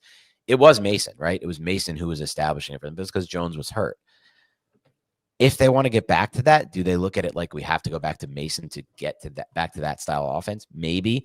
I don't know, man. I feel like with KOC, he always wants to go pass first. And that's just the way his scheme is designed. He wants those shot intermediate plays. He has Justin Jefferson. He has Jordan Addison. So I remain just kind of unsold on this entire offense. Vikings pass rate over expectation was negative 3.4% this past week. For reference, that would rank 29th over the course of the full season. On the year, he is positive, to your point. Not as positive as it has been in the past, but even with Carson Wentz playing banged up, true, put it lightly, and JJ McCarthy struggling, he's leaned positive. But we did see 2 of the past 3 weeks, they've gone more run heavy versus expectation. And I think that could be what we see to close things out here. It's sneaky. I like this call by you. It's a sneaky run game that could be everything we said we want the Bears to be down the stretch. That's what we're looking for, Chet. I mean, you might find Jordan Mason on your waiver wire. I feel like people have just been like, oh, he's getting nothing. It's Aaron Jones is the bell cow. Mason's nothing, so he gets dropped, You might find Kenneth Gainwell on your waiver wire. You might be able to get Kyle Monangai for cheap. And here we are. We've arrived at number 15. Some players you definitely could find on your waiver wire. We're trying to give you some cheap potential league winners. Are you ready, Dan? Let's do it. Bill Croskey-Merritt going to win us some leagues, dude? No, probably not. So surprised when I saw this on the run. Probably not. I've got Bill and I've got Chris Rodriguez as two potential league winners here. Rodriguez. Now, Rodriguez, I can get excited about. I hate it here. No, Rodriguez is cool. I've actually kind of been a fan of his. He runs freaking hard. He ran hard in college. He had really good college stats. And it's translated as a pro. I just was so excited for Bill. But honestly, he hasn't risen to the occasion. Rodriguez has. So Rodriguez is only rostered 18% of CBS leagues. I think that either one of these guys could be really good for fantasy down the stretch. They have a week 12 bye week. And, maybe we see Bill get more looks after that or something. Who knows? Maybe they base it around Rodriguez. I have no idea what to expect. But one of these guys could be good for fantasy. They both have flashed upside. The team seemed to really want to get Bill the ball and get him going at stages this season. So the fact that he's still out there, even though he's clearly struggled and even seems to be kind of struggling mentally with the situation and confidence and stuff like that and finding the right holes. The fact that he's still out there and they haven't just completely gone away from him when the other two running backs are playing well is interesting to me. I feel like at times there's a player like this where they try to get him going, but this chat says Bill looks lost, and that happens, and the team is just okay, next year we'll figure this out, right? Caleb Johnson or whatever, right? But they do keep giving him chances, and that's interesting to me. So maybe out of the week 12 bye, we get more of it. I don't know. But anyway, here's the schedule. After the bye, they have Denver, obviously brutal. Then they go on the road against the Vikings. It's been hit or miss with that matchup for running backs. Then they get the Giants, and then the Eagles and the Cowboys. So not great, any of these, but the Giants looks like a good start. You could get a potential starter with upside in the first week of the fantasy playoffs. That could be huge. Yes. And they're free, So here is some Chris Rodriguez context for you. This is kind of a mind-blowing stat, honestly. Chris Rodriguez is running back 5 out of 65 qualifiers in yards after contact per rush this year, and it's his lowest rate in any of his 3 years as a starter. Since entering the NFL, he's second in success rate behind only Kyren Williams, 45.9% success rate for Rodriguez on running back runs compared to 46.4% for Kyren. I feel like he's looked great this year. He's somebody who's had a really high avoided tackle rate in the past in college and each of his first 2 years as a pro. And this year it hasn't been that way at all. He's been much more straight ahead. And that is interesting to me because I feel like there is some potential for explosive plays that just hasn't been there at all. Basically, he's just been the hammer that they've needed. But if things get any better for this offense, I wonder if maybe we could see some explosive plays. So here's a stat that I gave in reference to Bill. I don't know if you can see this very well, but it's when there's been at least 1 yard blocked, 1 yard before contact. I mentioned this a couple weeks ago that Bill actually looks really good in success rate on runs where there's been at least 1 yard block. Rodriguez is ahead of him in yards per carry on these runs and success rate on these runs. He's really, I think, made the most of his opportunities and is just an underrated running back. So I wanted to mention that. I hope it doesn't just feel like flip-flopping or whatever. We don't have to be on Team Bill as much as we love Bill. We want to figure out what gives us the best chance of winning the game this year. And it, at this point, feels like it's Rodriguez. Would you rather have Rodriguez or Bill on your roster? It's Rodriguez for me. I think you brought it up. The stats show it. The film shows it to me. I like the way he runs the football. Really low center of gravity, getting in and out of his cuts. Not a high runner. Bill, at times, I feel like it's a high runner, which I don't love.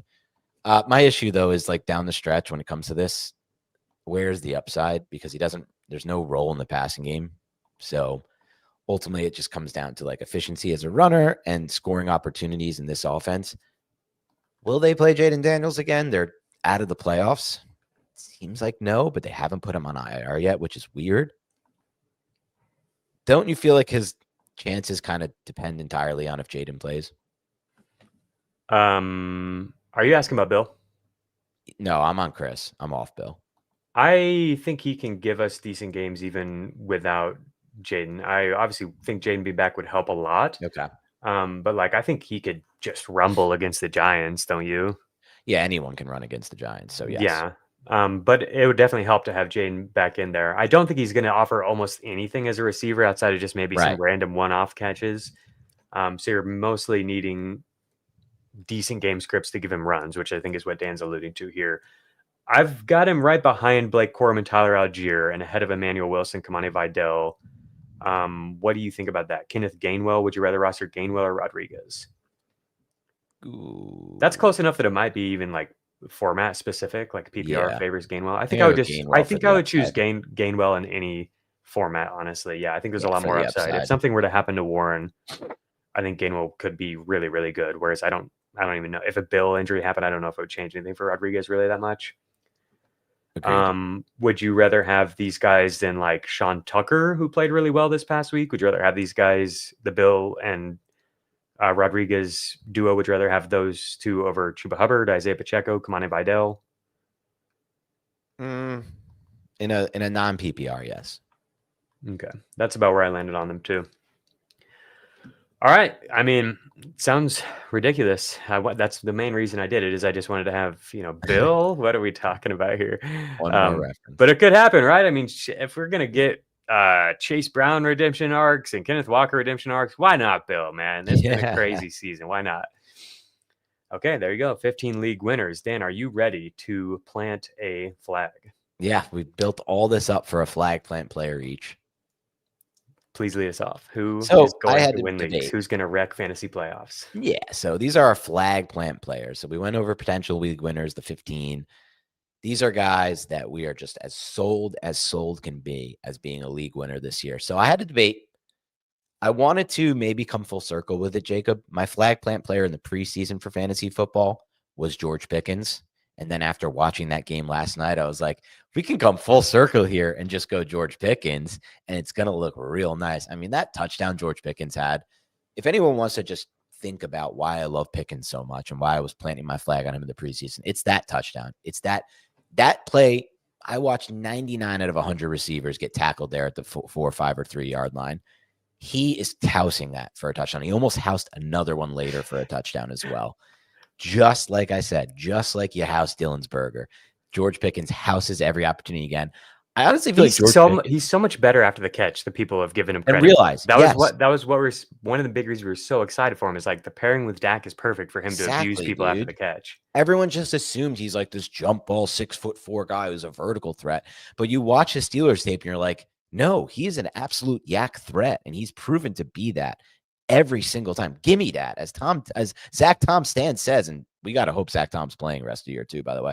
It looks like he came back into the game, but if Zach Tom's also out for that Packers O-line, I'm just sounding the alarm on the entire Packers offense if Jenkins and Tom are out. But anyway, give me that George Pickens rest of year. I wanted to do it, and here's the stats Jacob puts up since CeeDee Lamb returned. Targets 37 Lamb, 35 Pickens, 26 Pickens, 24 Lamb. Receiving yards, Pickens is ahead of Lamb as well, 383 to 335. This is something I talked about in the preseason with Lamb, Jacob. I said there was a non-zero chance that with a quarterback like Dak Prescott, who is really good at processing space post-snap and is not going to force for targets if the defense is taking away Lamb by either rolling coverage over the top or double teaming him with bracket or any kind of double coverage, he'll go to his one-on-one target, and that's George Pickens. He's a weapon after the catch. He's a weapon in the red zone on fade routes and on just one-on-one balls there once they get deep. He's just an all levels threat. But even so, despite that, and despite how fun it would be, Jacob, to have my flag plant be the same player preseason as it is now, I went with a different player. And that player is a player who I think, if you have him on your fantasy rosters now, you will be winning your fantasy football league. Trey McBride. Trey McBride is one of my favorite players in fantasy right now because I've come full 180 on him. When I evaluated his college tape, Jacob, I wasn't a huge fan. I thought he beat up on a lot of small players, and I thought he beat up on players that people like to say the joke, oh, they'll be accountants at the, the beat up. We have come full circle here for real. Like we've done like 6 circles. Like Dan has been like, never again with elite tight ends. Dan has told me that Trey McBride can never score touchdowns, and now he's fully realized the greatness of this man. Trey McBride is so much fun. I love this. I love the humility from Dan to say, like, there were fun victory lap opportunities, but honestly, I'm just going with Trey McBride because I think that's where we're at. Hit him with That's the player I feel the most confident in planting my flag in rest of season. And Kevin says it. I was a big McBride hater. I did not like his college tape. I wouldn't say the biggest, Kevon. Let's be a little crazy about this, but not too crazy about it. But look, I thought the players he played against at Colorado State were just not even going to make practice squads, and the level of competition was maybe not the level I expected to project moving forward. But you know what? I take all of it back because his tape at the NFL level is even better than I could have expected. I went back before this show, Jacob, and I watched every single target from Trey McBride over the last 4 weeks. I'll say this. He's the closest thing that I've seen to prime Jason Witten since Jason Witten, in the sense of understanding space post-snap and how to use the subtle nuances as a route runner, as far as positioning his body, positioning his feet to create space on these quick hitting routes that just, it's so awesome to watch. Go watch Trey McBride tape after this. I think Jacob has a bunch of cut-ups. You'll see exactly what I mean by that. Watch how he positions his body. Watch how he turns. Watch the speed turns he makes and the space that he creates as a route runner. But that's not all, man. That's how he gets open underneath. But he runs, they have him in line, chip and release, where he gets the football. They have him running corner routes. They have him running deep over routes. They can get him the ball at the catch point. He's amazing. He mosses defenders. He's great after the catch at creating space and maximizing space. He's become a complete player at the NFL level. And look, I thought a lot of what held him back throughout his career was the touchdowns. And I still think if Kyler Murray was his quarterback, I wouldn't be planting my flag on Trey McBride, because he didn't score any touchdowns with Kyler Murray. But with Jacoby Brissett, Jacob, a guy who's 6'5", can see over the offensive line and actually drives the football as a thrower, he's scoring touchdowns now, man, and he is getting those opportunities. So basically what it comes down to with Trey McBride is this. I love the tape. I love the role in the offense. I love the variety of ways they get him the football. And I love what Jacoby Brissett brings out for him as a red zone option. The last point for me, as I'm looking through it right now, would be the final schedule. Jaguars at home in the Cardinals dome. Buccaneers collapsing defense after that in Tampa Sun. Cardinals at home against the Rams. That's not great, but at least it's in the dome. Texans, not great. At least it's in a dome. I don't even think it matters, like the matchups for Trey McBride. He's such a key cog in this offense. But then we end with Falcons at home, a collapsing Falcons defense that'll have quit on its coach and is likely fired the coach by that point. That is going to be the monster of all monster games in Week 17 Fantasy Championship. 11 catches, 150 yards, and 2 touchdowns for Trey McBride to win you your fantasy league in Week 17. I love it, man. That was extremely fun. I love that we got like a full fleshed out flag plant from Dan, because mine is extremely simple. Okay. But I'm here with you. I think that this makes a ton of sense. Like if you just look at the production, he's producing like an elite wide receiver right now. It's really he's wide receiver. He's the 6th highest scoring player if you combine tight ends and wide receiver since Brissett took over. Yeah. And really even just like since he was allowed to score touchdowns, like if you take away like the first month, like he's right up there. It's not just this small Brissett thing. He's just been Sorry, hold on. That was a bad stat. It's actually overall. This is Ian Hartlett's stat. Overall, he has more PPR points per game than all but 6 wide receivers. That's insane. Best tight end since Chris Kulu we've got in the chat. I love this. I love that we're getting some really obscure tight end references, man. I love the tight end position. One more, Theo Greminger.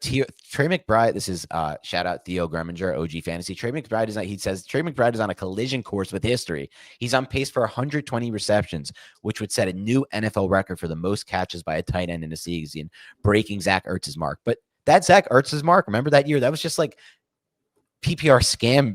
116 receptions. These are good receptions for McBride. I'm watching him create after the catch, run intermediate routes, catch away from his frame, and then red zone targets.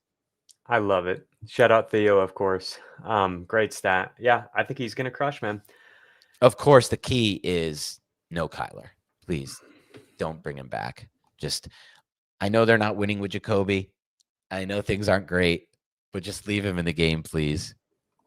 Gary Barnidge, best tight end year ever. I'm loving these. Keep these coming, chat. Do you remember you were obviously playing fantasy back then, right? The Gary Barnidge year was amazing. Gary Barnidge year is the greatest thing in fantasy history. That's the thing is like we've got like one of those. It's truly been a perfect run out for Trey McBride. Like I kind of was having fun with Dan where it's like, oh, you didn't believe in this, but it's like, okay, so many things had to happen for this to line up perfectly. Yeah. And they have. It's like they're even just like things like the people maybe aren't thinking about, like the running backs had to get hurt. Both running backs got hurt. James Conner was the offensive engine. He goes down. That shifts even more work to Trey McBride, who becomes like the extension of the run game. Yes. Then Kyler Murray has to get hurt. And that's the key. The defense has to fall apart. The team has to get way behind where they're passing all the time. And we set the NFL record for completions in a game with Jacoby Brissett. What the hell is going on? Yes. Like I do want to like point all that out is like, we've got the perfect run out to give you like this Gary Barnidge type of legendary usage random season, but it's with this freaking insanely talented player in Trey McBride. That I want to make is clear. The film is undeniable with Trey McBride. I was wrong on him as a prospect. I'm eating my crow. I'm so excited. And I really think a lot of it is that nuance, right? He just understands how to position himself to get himself open. And then he's amazing at the catch point, and he's a beast after the catch. He's everything you want, really. He is everything you want. All right, my pick is extremely, extremely simple. It's TreVeyon Henderson, and I know. Oh wow, let's go, TreVeyon Henderson flag plant. Yep. You didn't even go the top. I like it. I know that Ramondre Stevenson is practicing, and I know that is going to be extremely tilting if that turns out to be a thorn in the side of TreVeyon Henderson. I just don't. You never want to assume rational coaching, but I just don't see how they can take this guy off the field after what he's put on film the past 2 weeks. It's not just the big plays, which, by the way, the big plays are huge. That's something that the offense hasn't really had. This offense has been incredible from a success rate standpoint because Drake May and Josh McDaniels are doing a fantastic job of diagnosing defenses, staying ahead of defenses, picking defenses apart, and just churning out successful drives. But now, like, they have this explosive play element that I believe can be what gets them where they can now introduce more variance to the equation and be able to compete with the best teams in the NFL. Does that make sense? Like, if you are able to bust off these big plays, that now can potentially elevate your offense to being elite. It's been really good all year. It's had the floor, but you haven't really had the ceiling. And to me, TreVeyon is clearly what introduces that ceiling in terms of the equation. The stat I have on that is TreVeyon Henderson has averaged 3.18 yards before contact per attempt, yards before contact per attempt. Normally we like to look at yards after contact because that can be like a signifier of skill, even though it's pretty hit or miss. Running back stats are not very good in terms of predicting skill. This one, I think, is a good stat to know in terms of fantasy. 3.18 yards before contact per attempt is identical to Jahmyr Gibbs.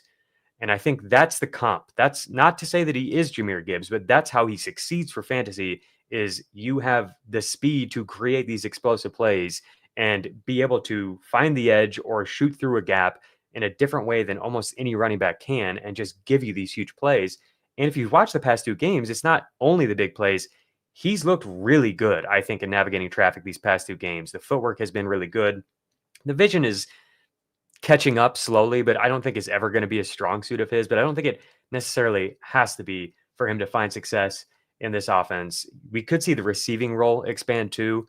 If they feel comfortable with him blocking, we'll see how that develops. There are ways that this doesn't go good, right? I mean, I don't feel quite as locked in as Trey McBride. Like Dan asked me, he's like, how does it not go good? He asked me last night. I was like, the only thing I can give you is that sometimes bad teams do weird, dumb stuff. And like maybe the Cardinals just go back to Kyler for some reason or something. With Henderson, it could be more Ramondre because they don't trust him in pass protection or whatever. The role could be scaled back. But if he's playing even like 50% of the snaps, I think TreVeyon Henderson is going to be a locked-in weekly starter for you. And on any given, you talk about league winner, you talk about week winner, any given week, he can bust off a 60-yard play. 2 weeks ago, he almost had 3 of them. And the matchups facilitated. We've talked about this several times, but like the matchups are so good for the Patriots to close things out here. The Bengals and then the Giants. And then they have their bye, and then they have 2 potential shootouts against the Bills and the Ravens, and then they have the Jets. The Ravens, I guess, on the road against the Ravens is maybe a bad spot. Like other than that, it's like amazing spot. Every single one of those is an amazing spot. So yeah, I'm pretty much just, I had a tough time coming up with who I wanted to lock in because I was like trying to find the perfect angle or whatever. And it's like, I think it's just TreVeyon. I think that's like the perfect encapsulation of this crazy ass year where like we've been flip-flopping all over the place with all these players. TreVeyon Henderson a month ago was like dropped on 50% of rosters. I traded for him for like nothing in a dynasty league. Like, I think he's just going to win leagues at the end of the year, and it's going to be hilarious. And all the people who faded him felt right for half of the year, and all the people who were drafting him in round 3 or 4 or whatever feel vindicated too. And it's just like, welcome to fantasy football. Well, I did really get to enjoy your recent run on Twitter where you're like, you guys all destroyed me for this dynasty trade. Look at it now, baby. How's it look now? You went with the is that not a victory lap? It's almost like a grudge lap or like a indication lap. Like, so you're not taking victory, but you were. It was decided that it was a horrific trade by you. People destroyed you, and it's like, I don't know about that anymore. As far as like Hendo goes, rest of season though, just for fantasy redraft. Sorry, I lost my train of thought there for a second. I think you make a strong case.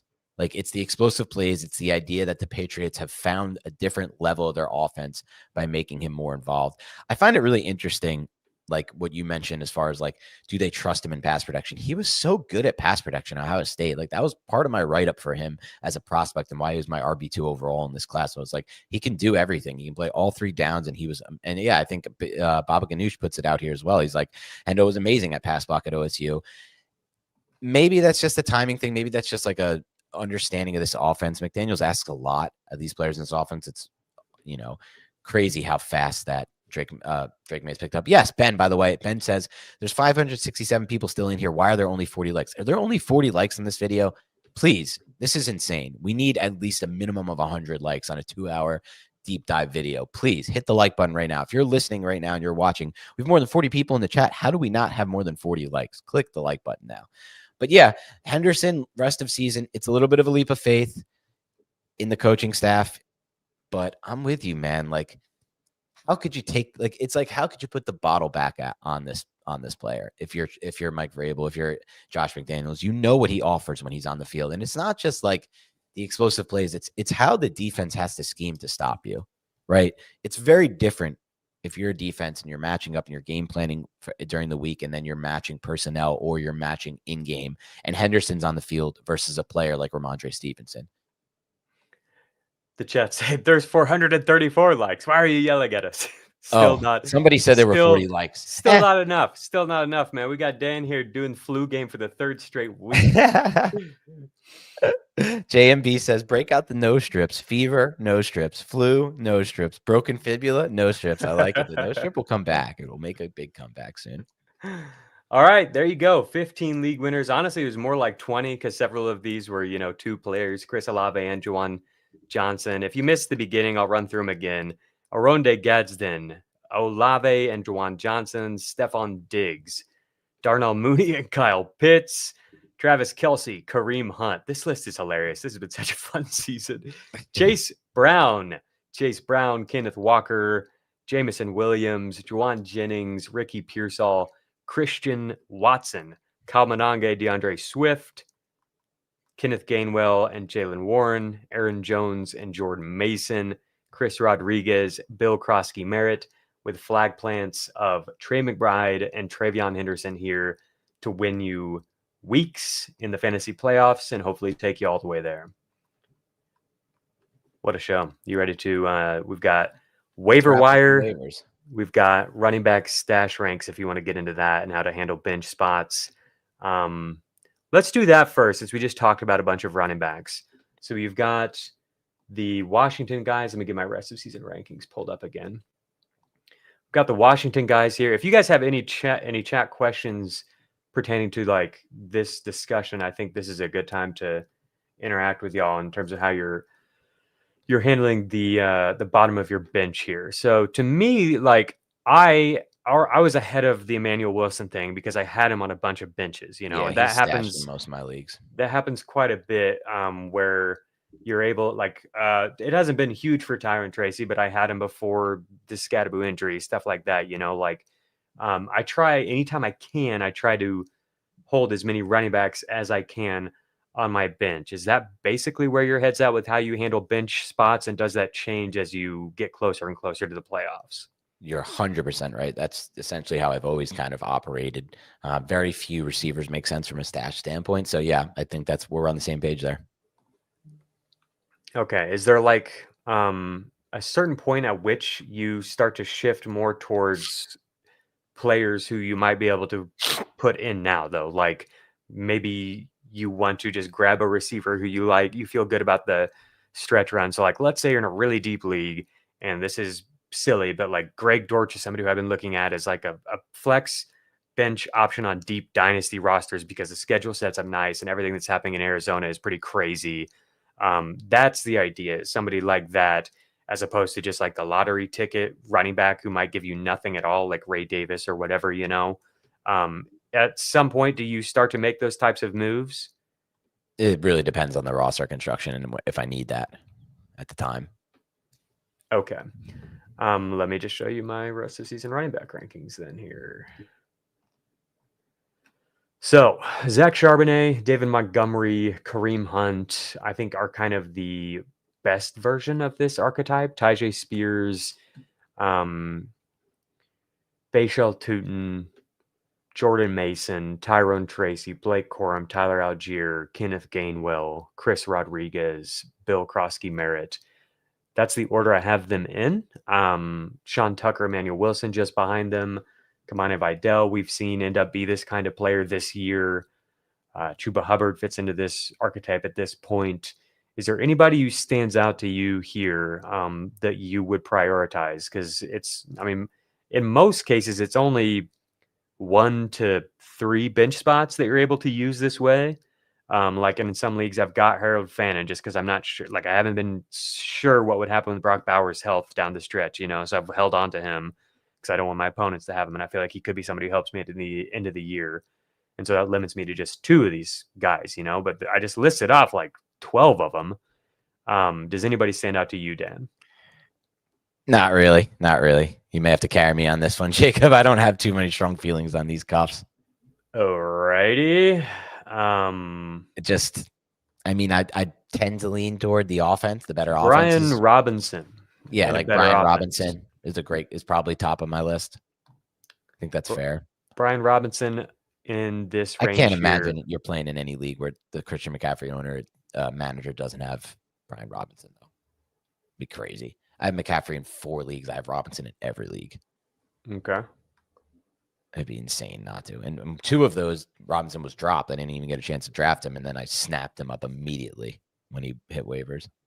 Yeah. Alrighty.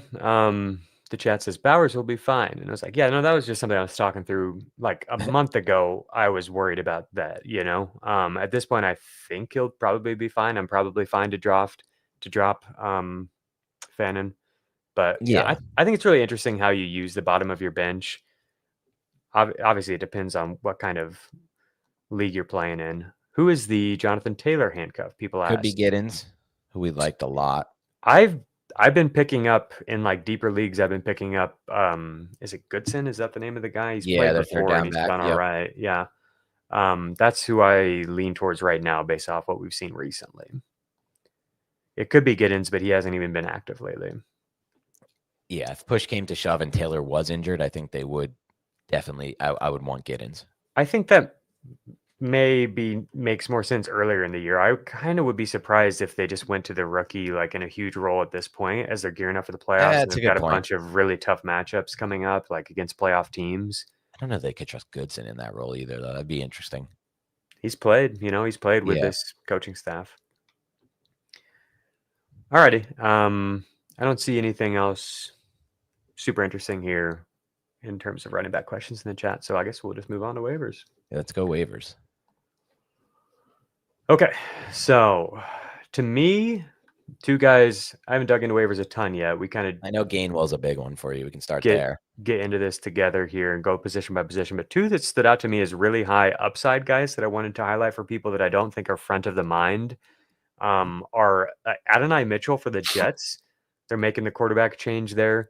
So you don't have quite as much trauma with, Justin Fields, who just had 3 drops from AD Mitchell in this past game. Maybe Tyrod is more willing to trust and try that out. Mitchell was getting separation, which is what he always does. So if he can shake off whatever was going on Thursday at a long week of rest here, I know it's weird, but I think he's one of the highest upside players in the waiver wire pool. there's no one to throw to. Like they were going to Mitchell over. I thought for a second you're like, there's no one on waivers. It really does feel this year like waivers have been such a drag. There's no one that gives you upside really, but he does, because there's literally no one to throw to on the Jets. Like Mason Taylor, I think, is maybe a little bit banged up. And even he's just like a check down mostly at this point kind of guy. So it's like, who's getting separation? It's just AD Mitchell. Even though he was letting them down over and over and over in this game, they just kept going back to him because who else are they going to go to? And so to me, that's interesting, where it could become something like, yes, it could be. I'm in on this too. Somebody that you're actually able to plug in as like a random source of value and potentially some spike weeks if he connects on the deep ball. He's electric athletically. If he connects on a deep ball and is able to run, like you can get some big games. And the other one, another fantastic athlete who actually has only looked good when given opportunities and plays in a great offense, Terrence Ferguson. I bring him up all the time, but like he could get scaled up. And then also Tyler Higbee is now banged up. We'll see what happens there. So keep an eye on that. He's definitely somebody I would be looking to add. If Higbee's out, man, I would be pretty into that. Okay.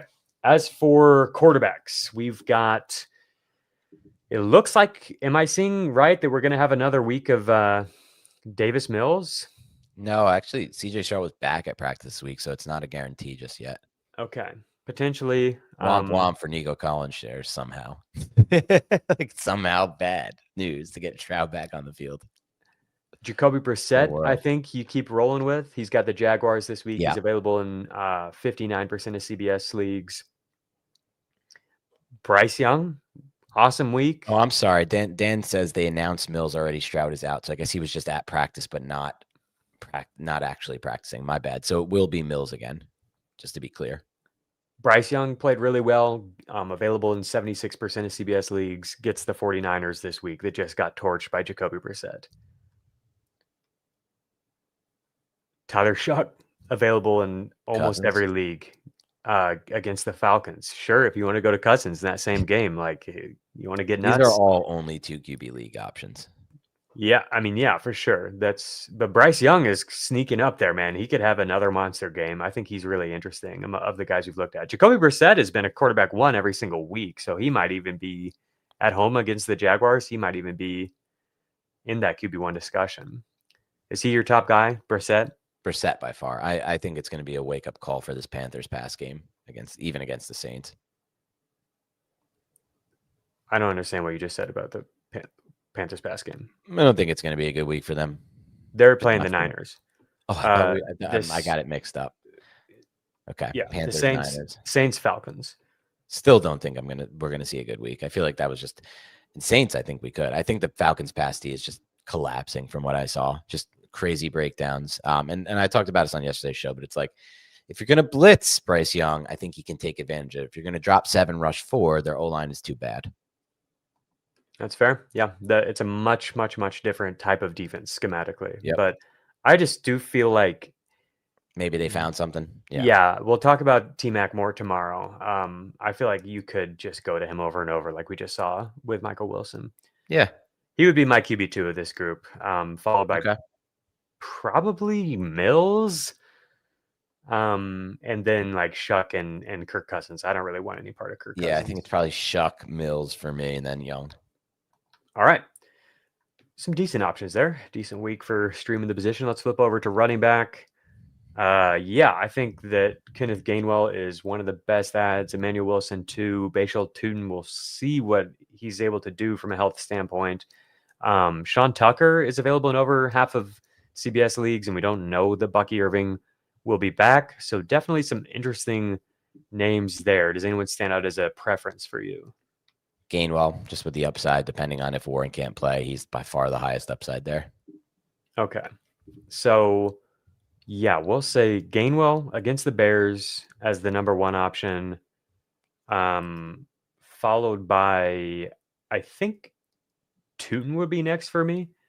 They really were going to him more and more. Yeah. Like even more than ETN, it seemed like is where it was headed. And he gets the Cardinals this week.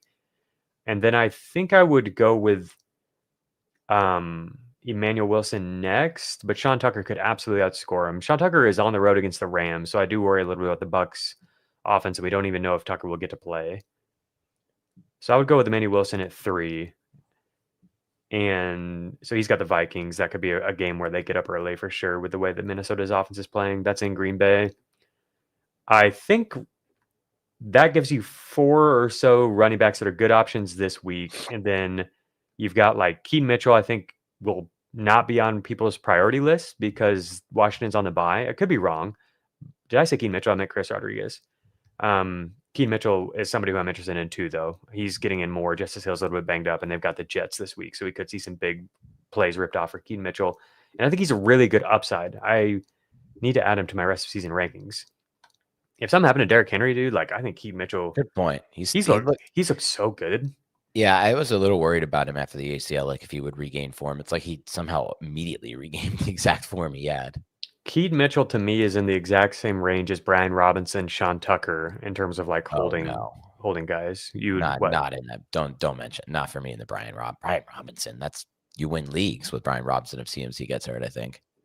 I think Keaton Mitchell is that good. I know he's not as likely to get like 15 touches or whatever like Brian Robinson, but San Francisco's run blocking has sucked all year long. That's bad too, but Brian Robinson is a plotter. Like he's a pretty good plotter in terms of plotters. I love Brian Robinson. Okay, we're just off on B-Rob. He's fine. I love Brian Rob. I don't mean to disrespect him. It's just like for him to get good fantasy weeks, he has to just get a bunch of touchdowns, which could happen in this offense. Yes. Or he has to have like 25 touchdowns, which could happen. But I think both things are likely to happen versus Keaton, who just won't have a huge role, just as huge a role as Brian, and won't be in his. I just want the big play, man. I just want the big play. If he gets 10 to 12, 15 touches, like that's more than enough. When you've got to worry about Lamar Jackson and everything else in that offense.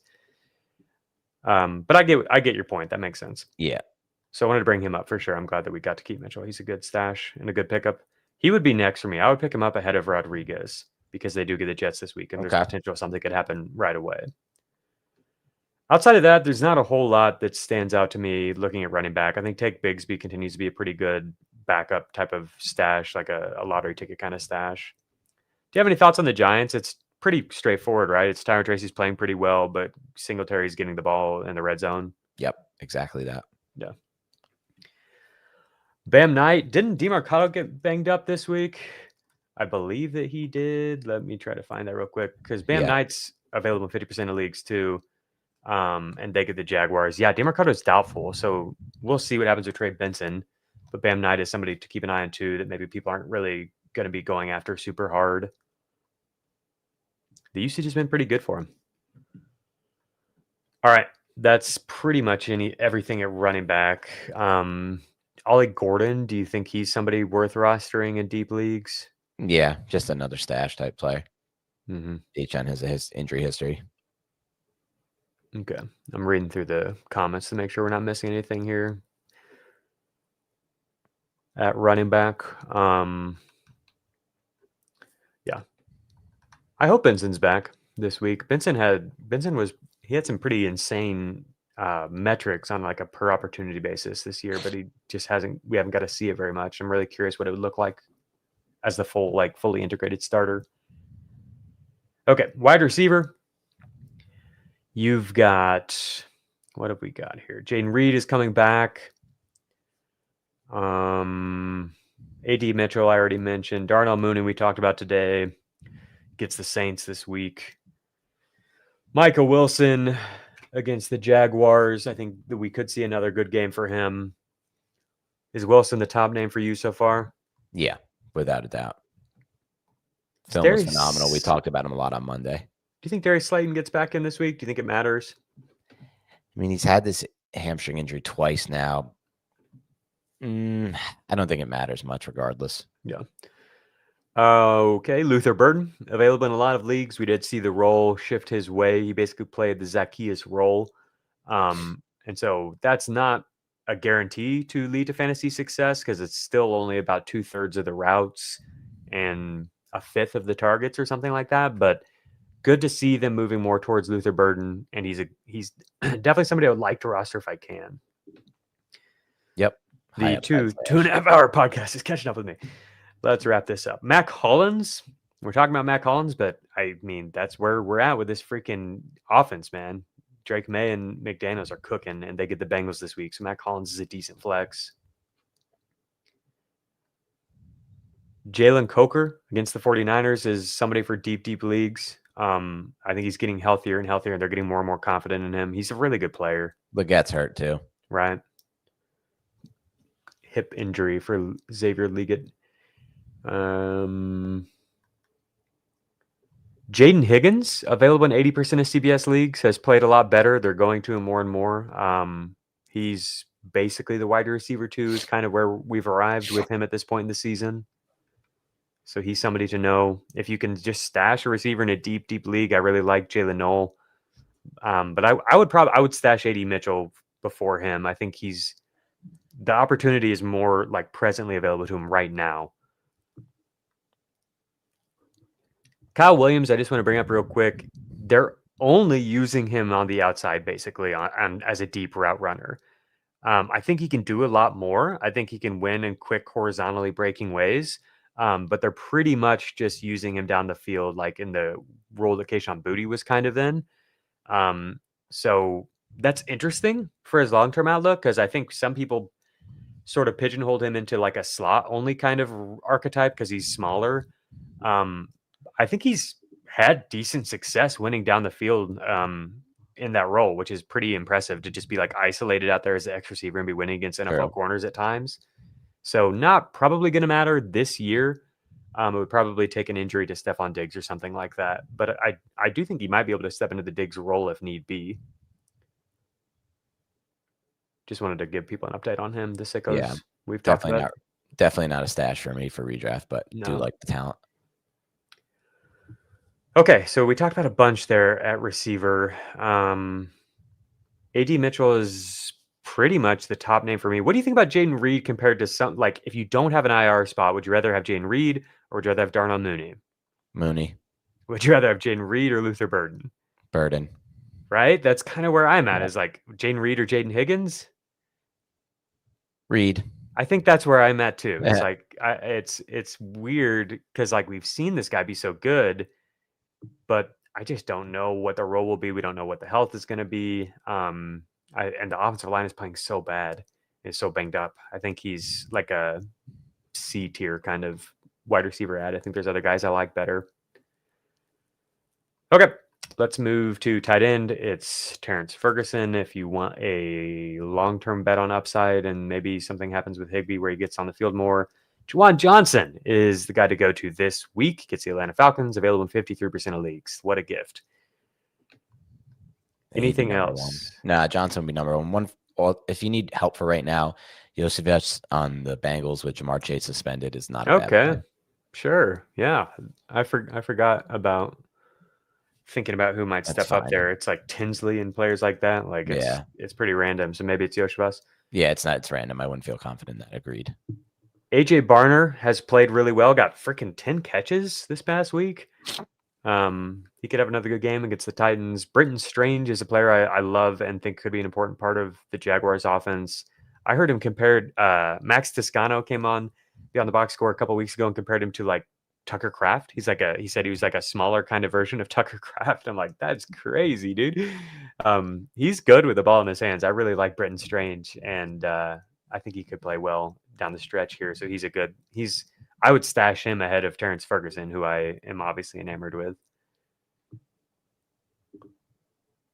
It was a season best role for Gunnar Helm, rookie tight end for the Titans coming out of the bye. So he's somebody to keep an eye on if you're playing in tight end premium, deep leagues. I think that's pretty much it at tight end. Your best bet for this week is Juwan Johnson, pretty clearly for me. And basically, rest of the season, yeah. Basically, everybody I just said I would probably rather have than like David Njoku and even like TJ Hawkinson. I think I would rather have all those players than those guys. Evan Ingram on bye this week. If you've been like wanting that to happen or whatever, I would just drop Ingram for any of these guys. There's only like 5, 6, 7, 8 tight ends maybe that I'd want over Juwan Johnson rest of the year. AD Mitchell or Ricky Pearsall rest of season. We've got a question in the chat. What a crazy question. I love it. Okay, that does it. Dan, it's been a while since we've pumped out a freaking This is a long one. long one like this. Going through a massive headache. Hopefully not the flu. I don't know what's going on with me, but Feel better, man. Thank you for being here. no, I love talking about this. Was my favorite show we've done in a while. I love just breaking down potential league winners, outlining outlier players that we think an outlier offense, and then get into our flag plans because those are the players we really believe in. If you can trade for these players, my deadline is week 14. I hope most of your leagues have a similar deadline. I know some of you playing CBS with us had the deadline of last week. I was not happy with that. I had to brutal. Yeah, it was very brutal. I have dynasty leagues where the deadline was last week. It's like, very, what are we very doing? bad. That's way too early. Way too early. Never make it before week 14. But thank you so much for all you who stuck with us for almost a 2.5 hour long podcast mid-season before Thanksgiving. Appreciate you hitting the like button. Appreciate you leaving comments. Please leave comments after the show as well. Otherwise, have a great rest of your day, and we'll talk to you soon.